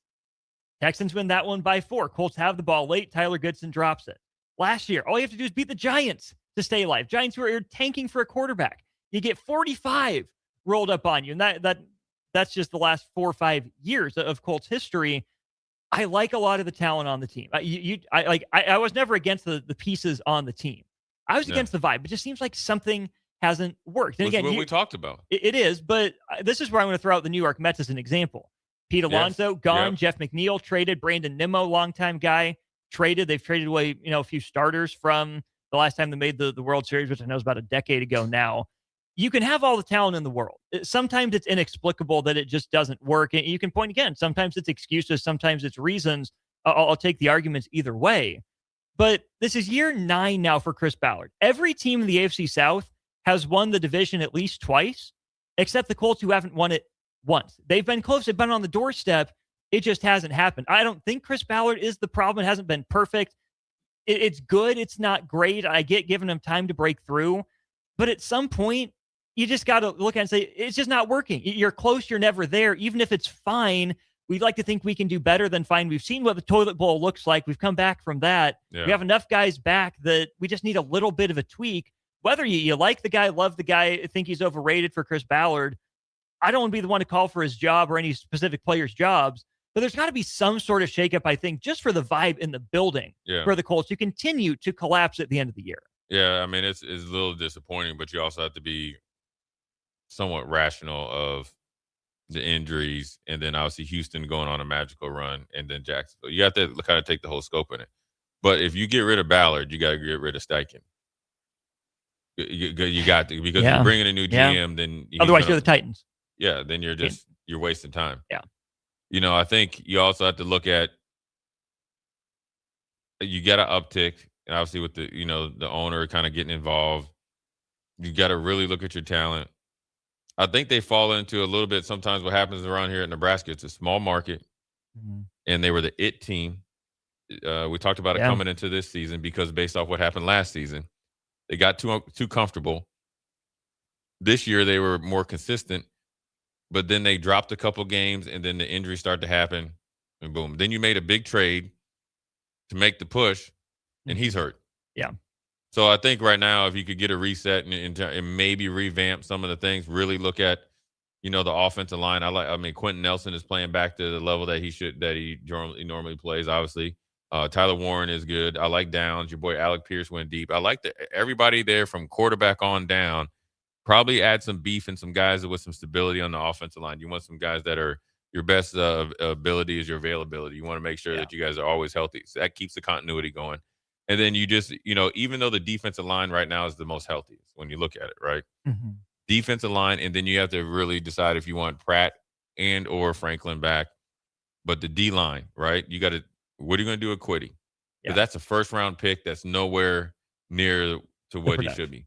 Because if he was good, you wouldn't have drafted Latu. Right. So he's been good, but not a star yet. Yeah, but he's been better at this point than Quiddy's been. And then Quiddy was hurt, so you got to figure what you're going to do there. And then maybe, another year with Lou as a DC, you'll be a little bit better. Mm-hmm. And I like Lou Anarumo. I think he's a good coordinator. I think he can be the right guy. It's on the players. It's on the coaches. I'm going to throw this out from Stephen Holder, the Colts NFL reporter for ESPN. So what now? I've consistently said I don't anticipate major changes at the top of the Colts organization, even though lots of you don't want to hear that. However, a loss like that leaves a stain even under difficult circumstances. To be clear, change is not a given, no matter what angry fans might think. Carly Ursay-Gordon is on record saying the details matter, like you're saying, with the injuries and the context around it. They've lost 2 quarterbacks, played without their 3 best defenders for most of the second half of the season. This regime's plan is to largely run it back, get Jones, Sauce, Ward, etc. healthy, and try to pick up where they left off earlier this year. But when you lose like that last night, you create doubt about the viability of your plan. For the record, the opinion in the building is the slippage you saw from Daniel Jones before the Achilles was related to his fibula injury. I strongly agree with that sentiment. Yeah, I'm not mad if they run it back. I don't love it, but just be right, please. I think if they run it back and they can get healthy, they'll be fine. But I'm looking at this last 5-game losing streak. Okay, you lost an OT at Kansas City, desperate, and when Kansas City was still viable. You lost to Houston, and that was 20-16, so that's more on the offense, right? Yeah. Got blasted when you went to Jacksonville and lost a heartbreaker at Seattle. Yeah. And that you had the game in Seattle. Mm-hmm. And that was you had a game-winning drive. Right. Except that McDonald used his timeouts correctly. Right. And then, got worked over a little bit with the 49ers. But even that one, the fact that you were back and forth with them for most of the first half. As soon as there was the fumble, I'm like, there's where San Francisco turns it on. That's exactly what it is. So that's where the details are so important is, and I hated that was a mirror, but so you got to look at it like we're neck and neck. We're in a, tight game, fumble. And then San Francisco with the way that their offense was rolling and the defense lack of time to rest, you gave them essentially 2 extra scores there. Yeah, in a 3-score game. Yep. You make it a 1-score game, you never know what happens. NFL on Christmas Day, pretty interesting slate of games, except that, hey, guess what? A lot of backup quarterbacks coming in for the games across Netflix. Good for them. They paid for it. Coming up, obviously, why are we on the schedule? We need the next week. Week 17 is where we're at in the schedule. Dallas, Washington, Detroit, Minnesota, Denver, Kansas City. If you had your pick, which of those games would you say is your favorite of the Christmas slate? Oh, man. Well, originally I was going to say, the Denver, Kansas City would have been great because of Denver's defense, Patrick Mahomes, but obviously nothing. Yeah, so, man, I guess I would say right now, Dallas at Washington. I would normally say Detroit at Minnesota, but J.J. McCarthy's not playing. So I'd say that's old school, Dallas and Washington. Mm-hmm. And that's probably going to be the most competitive game. Both teams are eliminated, but both teams hate each other. It's in Maryland and Landover, so that'll be a good game. But Saturday is fun though. Yes, Houston at the Chargers and Ravens at Packers. Woo! Yeah. That's 4 physical teams. They're all going to get after it, and there's a lot on the line. So Saturday is, you wish you had the Saturday games on things or on Christmas, and then you go to Sunday though. When you look at it, it shouldn't be a game, but Tampa Bay at Miami. Tampa, Right? you got to get it going, right? And then where is it to the other game? Philadelphia at Buffalo. Now, both of them most likely are in the playoffs, but for Buffalo, having a team like Philly come in to see where you're at, right? Then you got Chicago going all the way out there to San Francisco. Okay, now you're in the playoffs now, Chicago, right? Let's see if you can validate it. So those are really. San Francisco is still going to need it to stay alive for the division. Because that NFC West, Jay, I mean, Seattle at Carolina. Yeah, I was just about to say that one too. Is Seattle getting clipped? I think they're clearly the better team. They're 7.5-point favorites, but Carolina doesn't know what's on the line. Carolina at home and if they get down to the last drive, Bryce Young is dangerous, and that's a long flight for Seattle. And you're playing at noon. Yep. So you could get sneak attack. Seattle needs this game, and so does Carolina. Carolina drops this game. Then you got to go on Tampa for essentially winner take all. Assuming Tampa wins. Assuming Tampa wins. Wouldn't it be very Dolphins to knock them off? It would. It would. But Carolina is riding high right now. One loss, you're right back to people don't want to come watch you anymore. It's your last home game, too. Don't pull a David Tepper and pour cold water on your fans. Yeah, well, they'll be pouring some cold water on them. I mean, I think it's that game was in Seattle's tough, man. Yeah, I mean that's not a favorable matchup for the Carolina Panthers. I do wonder, just back to the Colts really briefly at the end of the segment here. Even if the Colts miss the playoffs, I mean, they're still technically alive. They have a 2% chance to make it. Not going to happen. But if the Colts beat Seattle, get to 9-8, and miss the playoffs, I feel like the vibe's completely different than, hey, let's get to 7-1. Lose one, win one, and then end the year on a 7-game losing streak. Are you kidding me? I mean, it's not saying beating Jacksonville's out of the question, but Jacksonville's playing some darn good football right now. Just imagine what a Colts win would have done even to the state of the NFC West, but alas, it was not to be. So. Yeah, it's tough. I mean, I've been on teams where you finish off strong, then you go in the offseason with so much hope, and then obviously reality is that everybody has the same hope when you start training camp, and you're playing against some teams that are tremendously talented, but going to some positive vibes for the Colts is obviously the utmost importance because of the state of some of their guys that have been around a long time with their contracts. More importantly, just Zaire Franklin. For amount that he's getting paid, you want more production. Yeah. Right? And so I'll cut Zaire Franklin right now to re-sign Alec Pierce. You'll cut him right now to sign who? Alec Pierce. I like if that means you're keeping Pratt, right? He can go too. So you starting over? Start over at linebacker. I can see that.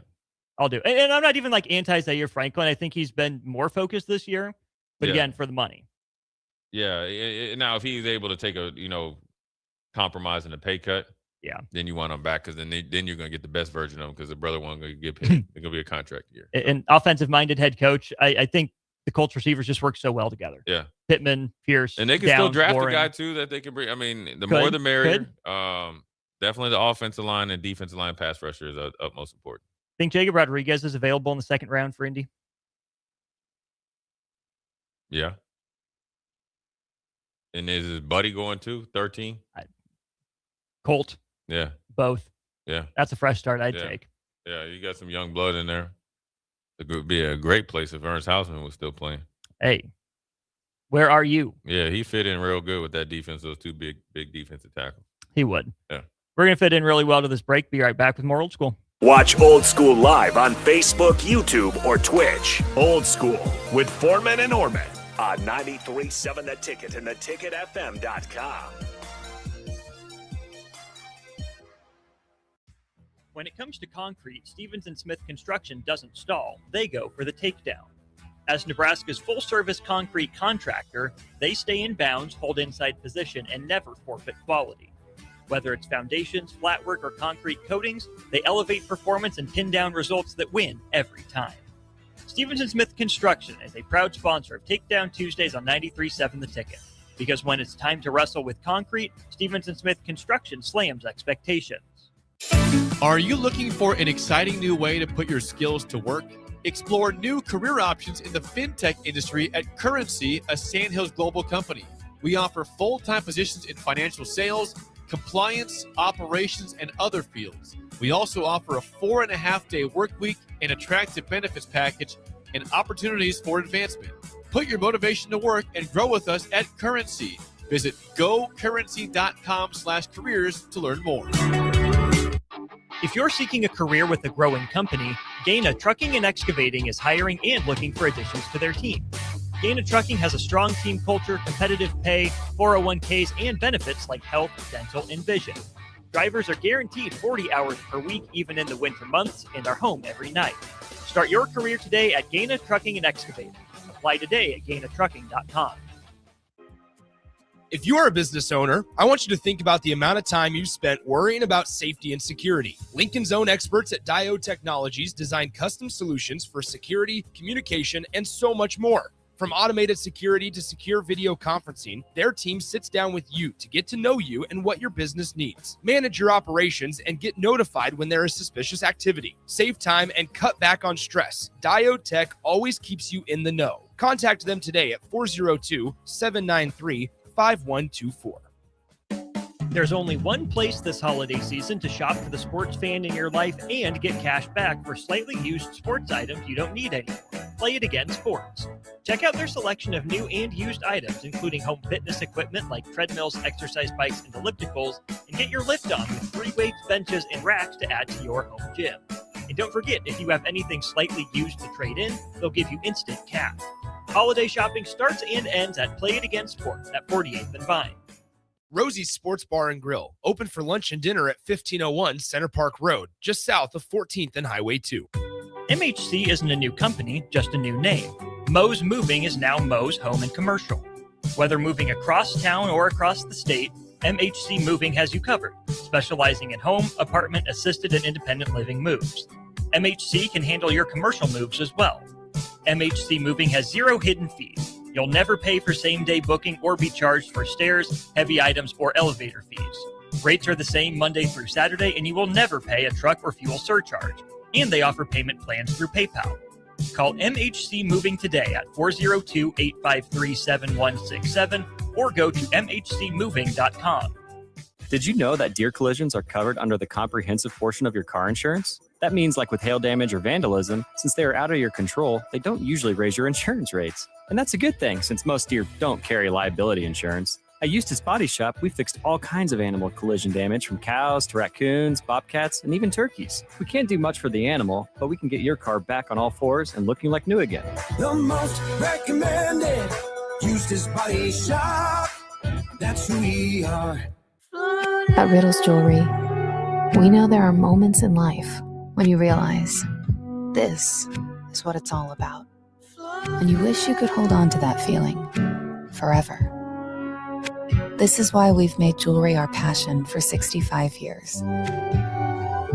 This holiday season, find the perfect gift with savings up to 50%. Riddle's Jewelry, family owned since 1959. Located in Lincoln at the Gateway Mall. Anderson Ford in Lincoln has 2 convenient locations, which means 2 times the customer service, 2 times the inventory, and 2 times the ability to get you in the car of your dreams. Whether you visit us on the north side or the south side, you'll find more selection and a team that's always on your side. When you're looking for a better way to buy your next Ford, visit Anderson Ford in Lincoln, where exceptional service meets unbeatable selection. MHC isn't a new company, just a new name. Mo's Moving is now Mo's Home and Commercial. Whether moving across town or across the state, MHC Moving has you covered, specializing in home, apartment, assisted, and independent living moves. MHC can handle your commercial moves as well. MHC Moving has zero hidden fees. You'll never pay for same-day booking or be charged for stairs, heavy items, or elevator fees. Rates are the same Monday through Saturday, and you will never pay a truck or fuel surcharge. And they offer payment plans through PayPal. Call MHC Moving today at 402-853-7167 or go to mhcmoving.com. Back to Old School with Foreman and Orman on 93.7 The Ticket and theticketfm.com. That's right. Welcome back into this Old School on the Ticket. I'm Austin. He's Jay. Hope you're enjoying your Christmas Eve. Hope you're heading home for the Christmas holiday here sooner than later. If you want to look at the beautiful snow that we don't have out your window, maybe next Christmas we'll have some. You can get perfectly clear, clean, fantastically insulated windows from Heartland of Nebraska Windows. They're based out of Hallam, Nebraska. They offer free estimates, full window replacements, all vinyl triple pane windows, and a lifetime warranty on everything while keeping their prices affordable. They're locally and family owned with their own team of installers. Give them a call today for more information at 402-430-3852 or visit them online at heartlandofnebraskawindows.com. Jay, some news out of the NBA. From Shams Charania writing for ESPN, the NBA and its stakeholders have started talks on finding new solutions to prevent tanking, and the league proposed multiple ideas to its board of governors. Sources said multiple ideas got proposed today as a brainstorming measure, including limiting pick protections to either top 4 or 14 and beyond, no longer allowing a team to draft in the top 4 in back-to-back years, or locking lottery positions after March 1st. Let's start with this. Tanking. Do you like it? Do you hate it? Do you understand it? What's your stance on teams that go in the toilet to improve their draft? I think it's always going to happen. I think in the past the league has been behind it. When you think about the lottery for the NBA, so the trust the process Sixers. Yeah, so it just kind of. I understand why they're doing it. I think they really need to address load management before they worry about tanking, because if you're able to tank, your team is really garbage anyway. Sure. I mean, what's the difference if you lose like 70 games versus 75? I mean, there's best of bad. Portland is just Portland. There's no way that they're ever gonna. If they're tanking, they're just really just actively trying to get to where they would get to if they didn't do it on purpose. So, I think they really need to address the load management. I think they're thinking about tanking so you can't, kind of manipulate the process and get stars in maybe smaller markets or not. I think if you remedy the load management and some of the superstars that choose not to play or maybe, either lessen which is crazy, lowering the amount of games that they play or the back-to-backs and maybe have a more strategic schedule. I want to say, I guess, force guys to work, which is hard to even say with the amount of rate that they're getting played. Tanking won't do it because when you think about it, how many teams really tank? What? You get like 3 or 4 years in the NBA. And it'd be the same ones. So, that's where I was going to go next. All right. The NBA has addressed tanking through lottery reform, right? The ping pong balls, the envelopes, they've tried different strategies. Even the Stepien rule, you can't trade your first-round pick in back-to-back years. Major League Baseball has done the same. They never used to have a lottery. It used to be a reverse order of standings. They said, well, you know what? Same bad teams are still bad. We don't want to reward teams for being bad in tanking, so we're gonna do a draft lottery. Can't pick in the top 3 or top 10. I think it's 3 years in a row or 2 years in a row. Anyways, Major League Baseball has felt the need to address tanking. Right. Jay, the one major league in the United States that hasn't addressed tanking? NFL. The NFL. Yeah. Which sport, generally speaking, gets praised for having the most parity? The NFL. Yeah. In the NBA, it's the Lakers and the Knicks and these free agent destinations and your small market franchises, just have to get lucky in the draft and hope it goes their way. Major League Baseball. Oh, well, how are the Rays and the Pirates and the Orioles ever supposed to compete with the Dodgers and the Yankees when they spend that much money? Well, here's the thing. I get that you should want the objective to be win your games, win every game you play. That's the ideal message. You play to win the game. You do. But if you take away some of the benefits of tanking, think about how bad Cincinnati was after Carson Palmer left and Andy Dalton left. Right. They're kind of wandering in the wilderness. What did they need? They needed a top pick to work. They got Joe Burrow, and within a few years, they're playing for a Super Bowl. Yeah. It works. And I get it. You can have the same franchises that continue to tank, continue to not make the most of it. But getting a high draft pick and that guy turning into a franchise changer, not on his own, it takes the infrastructure around him, absolutely. But getting a high pick like that to hit is how you turn a franchise around. The teams that are picking, 6th, 10th, 3rd, 9th, whatever in 4 years, but still going 2-15 or 3-14, those guys are much less likely to be franchise changers than, hey, here's a quarterback. I get it when the Jets are so bad for so long, or, the Browns are so bad for so long. You're tired of seeing those teams pick at the top of the draft. I get it. It's old. You don't want to reward them for being so bad, but they're not going to get better if they don't pick in the first handful of picks every year. Right. Yeah. I mean, it's part of it. And, MLB is a little bit different because I think Big it's time. based on it is the markets do dictate it and how much they're willing to spend over the cap or get the tax. But even the draft is different too, with the Yeah. signing bonuses and Right. the draft pool and everything. Yeah. So that's they not got the same. they got a different, animal to deal with. But, the NFL does it. And it's kind of like you'll see, it's kind of like look at the AFC or the NFC South, you'll see, Tampa had been the doormat for a while. Then they got going. And then Carolina was there. Ultimate, consistency of, from John Fox to obviously Ron Rivera. They were always in the mix. And obviously got to the Super Bowl, obviously with Cam Newton. Then they dipped down some, right? And they're trying to get out of the depths of hell right now.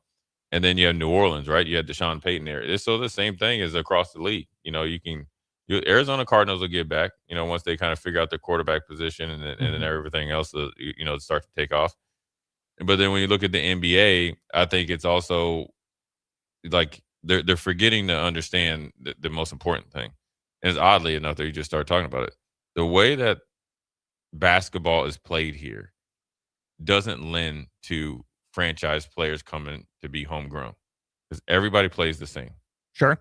And take LeBron, KD, all them. That's a special category. Everybody else, you can't differentiate yourself because all the teams in the NBA play the same. All the players look the same or play the same.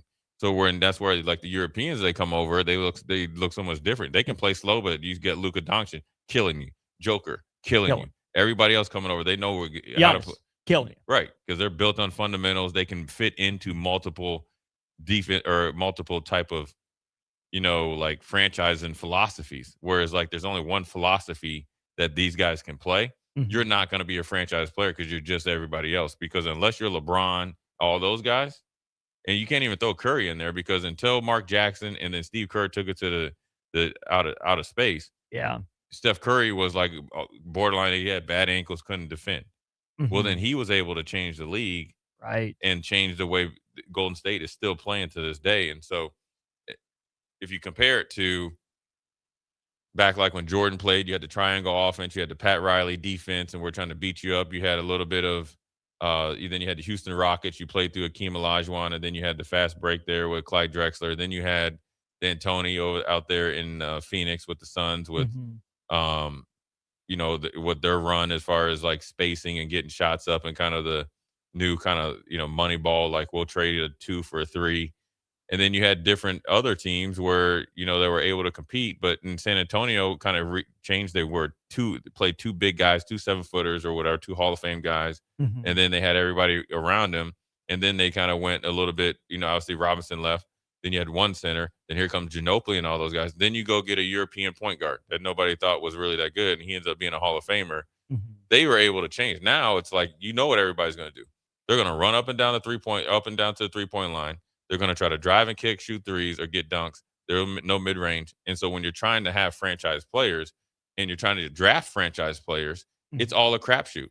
You're lucky. Sure. Dallas is lucky you got Cooper Flag, but you're lucky you have Jason Kidd and you have veterans and like Anthony Davis and all Hall of Fame players around him. He goes to Dallas Mavericks with none of those guys are there and kind of like, and now Zion is probably the lack of focus off the court.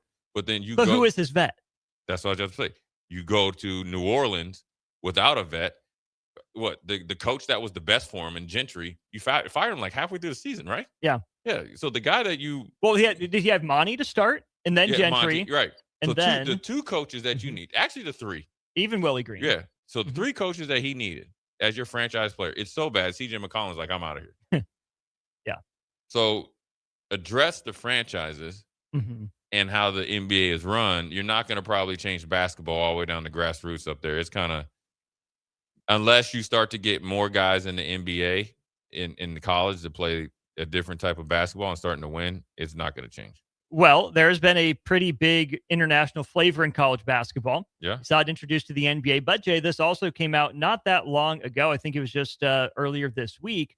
The NBA is pursuing ownership groups for a potential basketball league in Europe. And I don't like that. That means the NBA America, let's say the NBA America, would be horrible. Well, here's the thing. They're right now just pursuing it for like a partnership, and maybe you'd play some exhibitions or maybe like some in-season cups or postseason cups, whatever have you, right? What I'm worried that would lead to is the NBA-ification of European basketball. Oh, yeah. The NBA is just in it for money, and the American style of the game would get transported over to Europe. When I think the best thing for American basketball is the European game imports. Just start learning the right lessons. Right. Yeah, that's what you want. And it's not an athletic ability. It's like it's ideology, I guess, on basketball.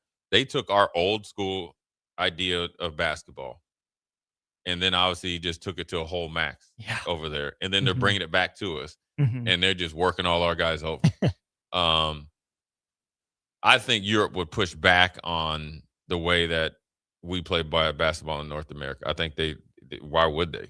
Yeah. And so I think it'll be a good bridge as far as money, and maybe kind of bring some more money into their leagues and maybe up their leagues and maybe development and stuff like that. But I don't think they'll lose their way. They have too many good coaches, too many good teams over there. And all the really good coaches that are, coaching in their leagues and their top leagues, look at the NBA players. It's like, it's all the same. From this CNBC article, the NBA said it will also provide financial support and resources to European basketball. It plans to invest in domestic leagues and development across FIBA's existing programs to create a pipeline of coaches, players, and referees, according to Monday's release. Yeah, well, hopefully. What comes with the money is, here's what you're going to teach. Right. And that's where you like to think that FIBA has enough backing and leadership that they'll be able to push back on it. So the NBA is trying to make a power move, and I think it's in direct correlation to losing a little bit of bandwidth here with the NFL stepping on their toes. It's kind of and you can play probably international basketball, I guess, partnership better or easier than the NFL can. The NFL probably could never have a league over there, right? Because they tried it and they didn't want to pay the insurance. Whereas, like, you already kind of ready-made, we'll throw some money in there and see either we can steal some ideas or we'll force our ideas upon you and see how it goes. But even if they do try to make Europeans play a little bit, they're way better skilled than we are right now. Yeah. So it doesn't even matter. They'll probably play our brand of basketball better than what we're doing. So be careful what you wish for. But the NBA's have been ever expanding. They have NBA Africa and stuff like that. So they've been trying to grow the game globally, which is great, but they haven't been growing it here locally. Well, they've been expanding the game, if not growing the game. Well, yeah. They've expanded it across borders, but the game doesn't feel like it's developed in a healthy way all the time. No, you can go watch high school games, you can watch college games, or some college games, but just watch how guys play. Yeah. To your point on the money and the fans and the market, NBA estimates 270 million basketball fans in Europe, says it's the fastest growing sport in Europe, number 2 overall, behind only soccer. They view the current European basketball market as undervalued and lacking teams in marquee cities. The NBA would be looking to bring teams to Berlin, Paris, Rome, and London. Obviously, you have Madrid and Barcelona already in Spain, but great time to be a basketball player. I mean, you get to go. If you don't make it in the NBA, you think of the guys that are in the G League and never get a shot. You could go over and play in a international NBA sanctioned league in London and all those and play against top competition. Still get some of that sweet NBA money and get paid handsomely. Yeah. And you think about you could provide some leadership and move up into the corporations because everybody's on the same playing field when you get over there. Right. You're a star player in London. You're just now you're generational wealth and the new world for you and your family has opened up. It sure has. So TBD on that with the NBA looking to expand into Europe. I still agree with you though, Jay. Let's make sure the best players are taken care of stateside and that they are on the court for the domestic fans first before we mix in too much flavor of forcing more international travel as well. We'll go to break. One final segment for a Tuesday after this. Watch Old School live on Facebook, YouTube, or Twitch. Old School with Foreman and Orman on 93.7 The Ticket and theticketfm.com.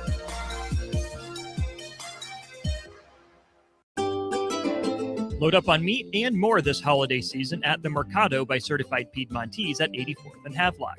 Keep your eyes posted to the Mercado's social media pages for specific daily deals from now all the way through New Year's Eve on December 31st. Don't forget their other locations, now open at 30th and Yankee Hill and 84th and Old Cheney in Lincoln and 168th and Maple in Omaha. Get to the Mercado today for the best meat in town. Rick Heyman here from Sartor Heyman Jewelers. I want to personally thank our great customers for voting us once again the best of Lincoln. At the same time, we're celebrating our 120th year in business in the great state of Nebraska. You can count on Sartor Heyman for the very best quality, value, and customer service. When it comes to your jewelry needs, visit us at South Point, Grand Island, and the Outlet in downtown Lincoln. Visit us today at sartorheyman.com, and thank you for your continued trust after all these years. When it comes to concrete, Stevens & Smith Construction doesn't stall. They go for the takedown. As Nebraska's full-service concrete contractor, they stay in bounds, hold inside position, and never forfeit quality. Whether it's foundations, flatwork, or concrete coatings, they elevate performance and pin down results that win every time. Stevens & Smith Construction is a proud sponsor of Takedown Tuesdays on 93.7 The Ticket. Because when it's time to wrestle with concrete, Stevens & Smith Construction slams expectations. Make your next event unforgettable with Grazing Gouda, your local artists and experts in charcuterie and grazed tables. From boardrooms to ballrooms, they turn gatherings into experiences with stunning spreads of artesian cheeses, cured meats, fresh fruits, and gourmet bites. Perfect for corporate luncheons, weddings, parties, or any celebration that deserves a wow moment. They handle the details. You take the compliments. Book your graze table today at GrazingGouda.com. Grazing Gouda, because every event deserves to be savored. There's only one place this holiday season to shop for the sports fan in your life and get cash back for slightly used sports items you don't need anymore. Play It Again Sports. Check out their selection of new and used items, including home fitness equipment like treadmills, exercise bikes, and ellipticals, and get your lift on with 3 weights, benches, and racks to add to your home gym. And don't forget, if you have anything slightly used to trade in, they'll give you instant cash. Holiday shopping starts and ends at Play It Again Sports at 48th and Vine. At Riddle's Jewelry, we know there are moments in life when you realize this is what it's all about. And you wish you could hold on to that feeling forever. This is why we've made jewelry our passion for 65 years. This holiday season, find the perfect gift with savings up to 50%. Riddle's Jewelry, family owned since 1959. Located in Lincoln at the Gateway Mall.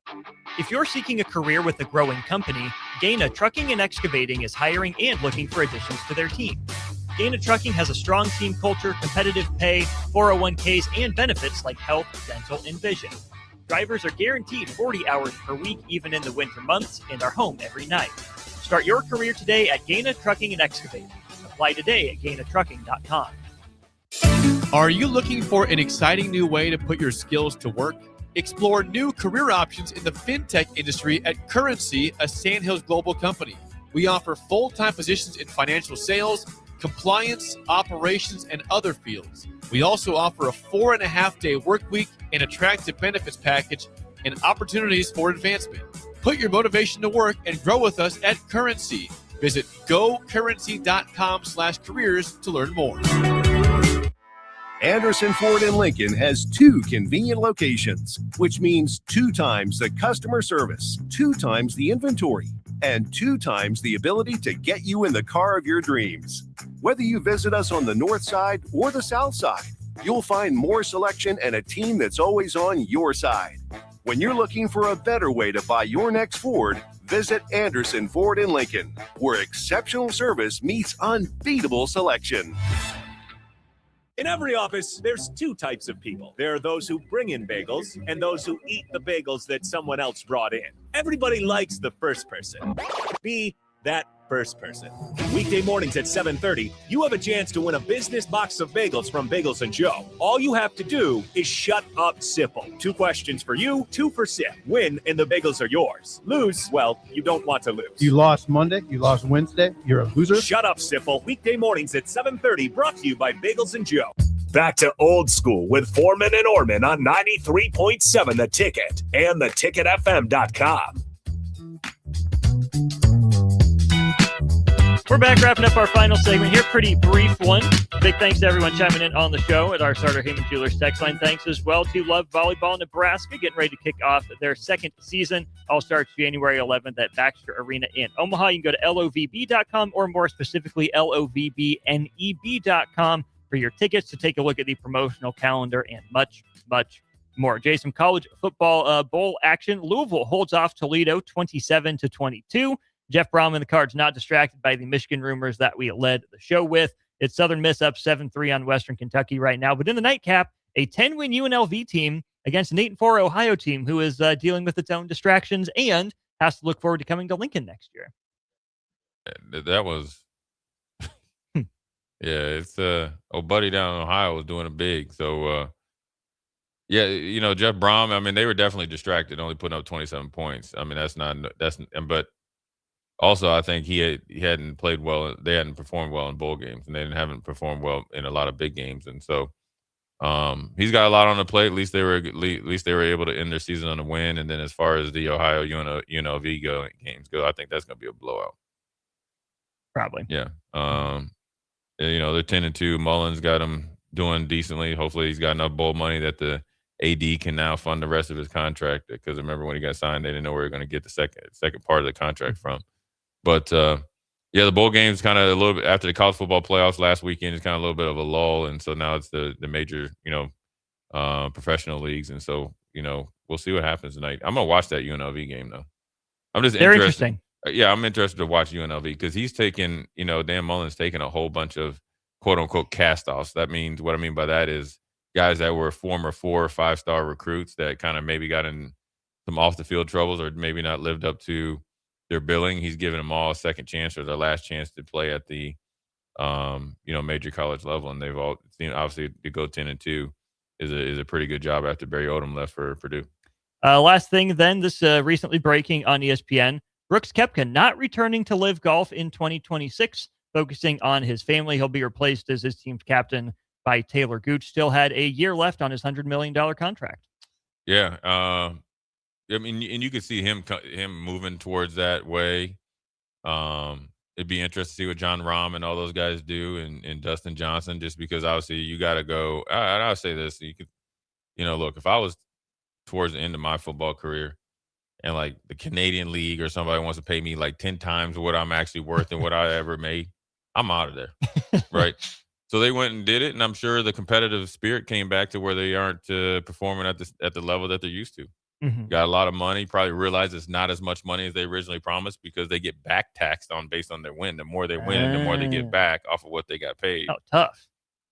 So then you're looking at it like, now it's great that you have, the stereo systems going, you play 3 rounds and all that. But when you get in the majors and you get your head beat in, that's probably not what you signed up for. And I think Brooks Koepka didn't make the Ryder Cup. I think he really likes the Ryder Cup. I think he's still a good enough player to do so.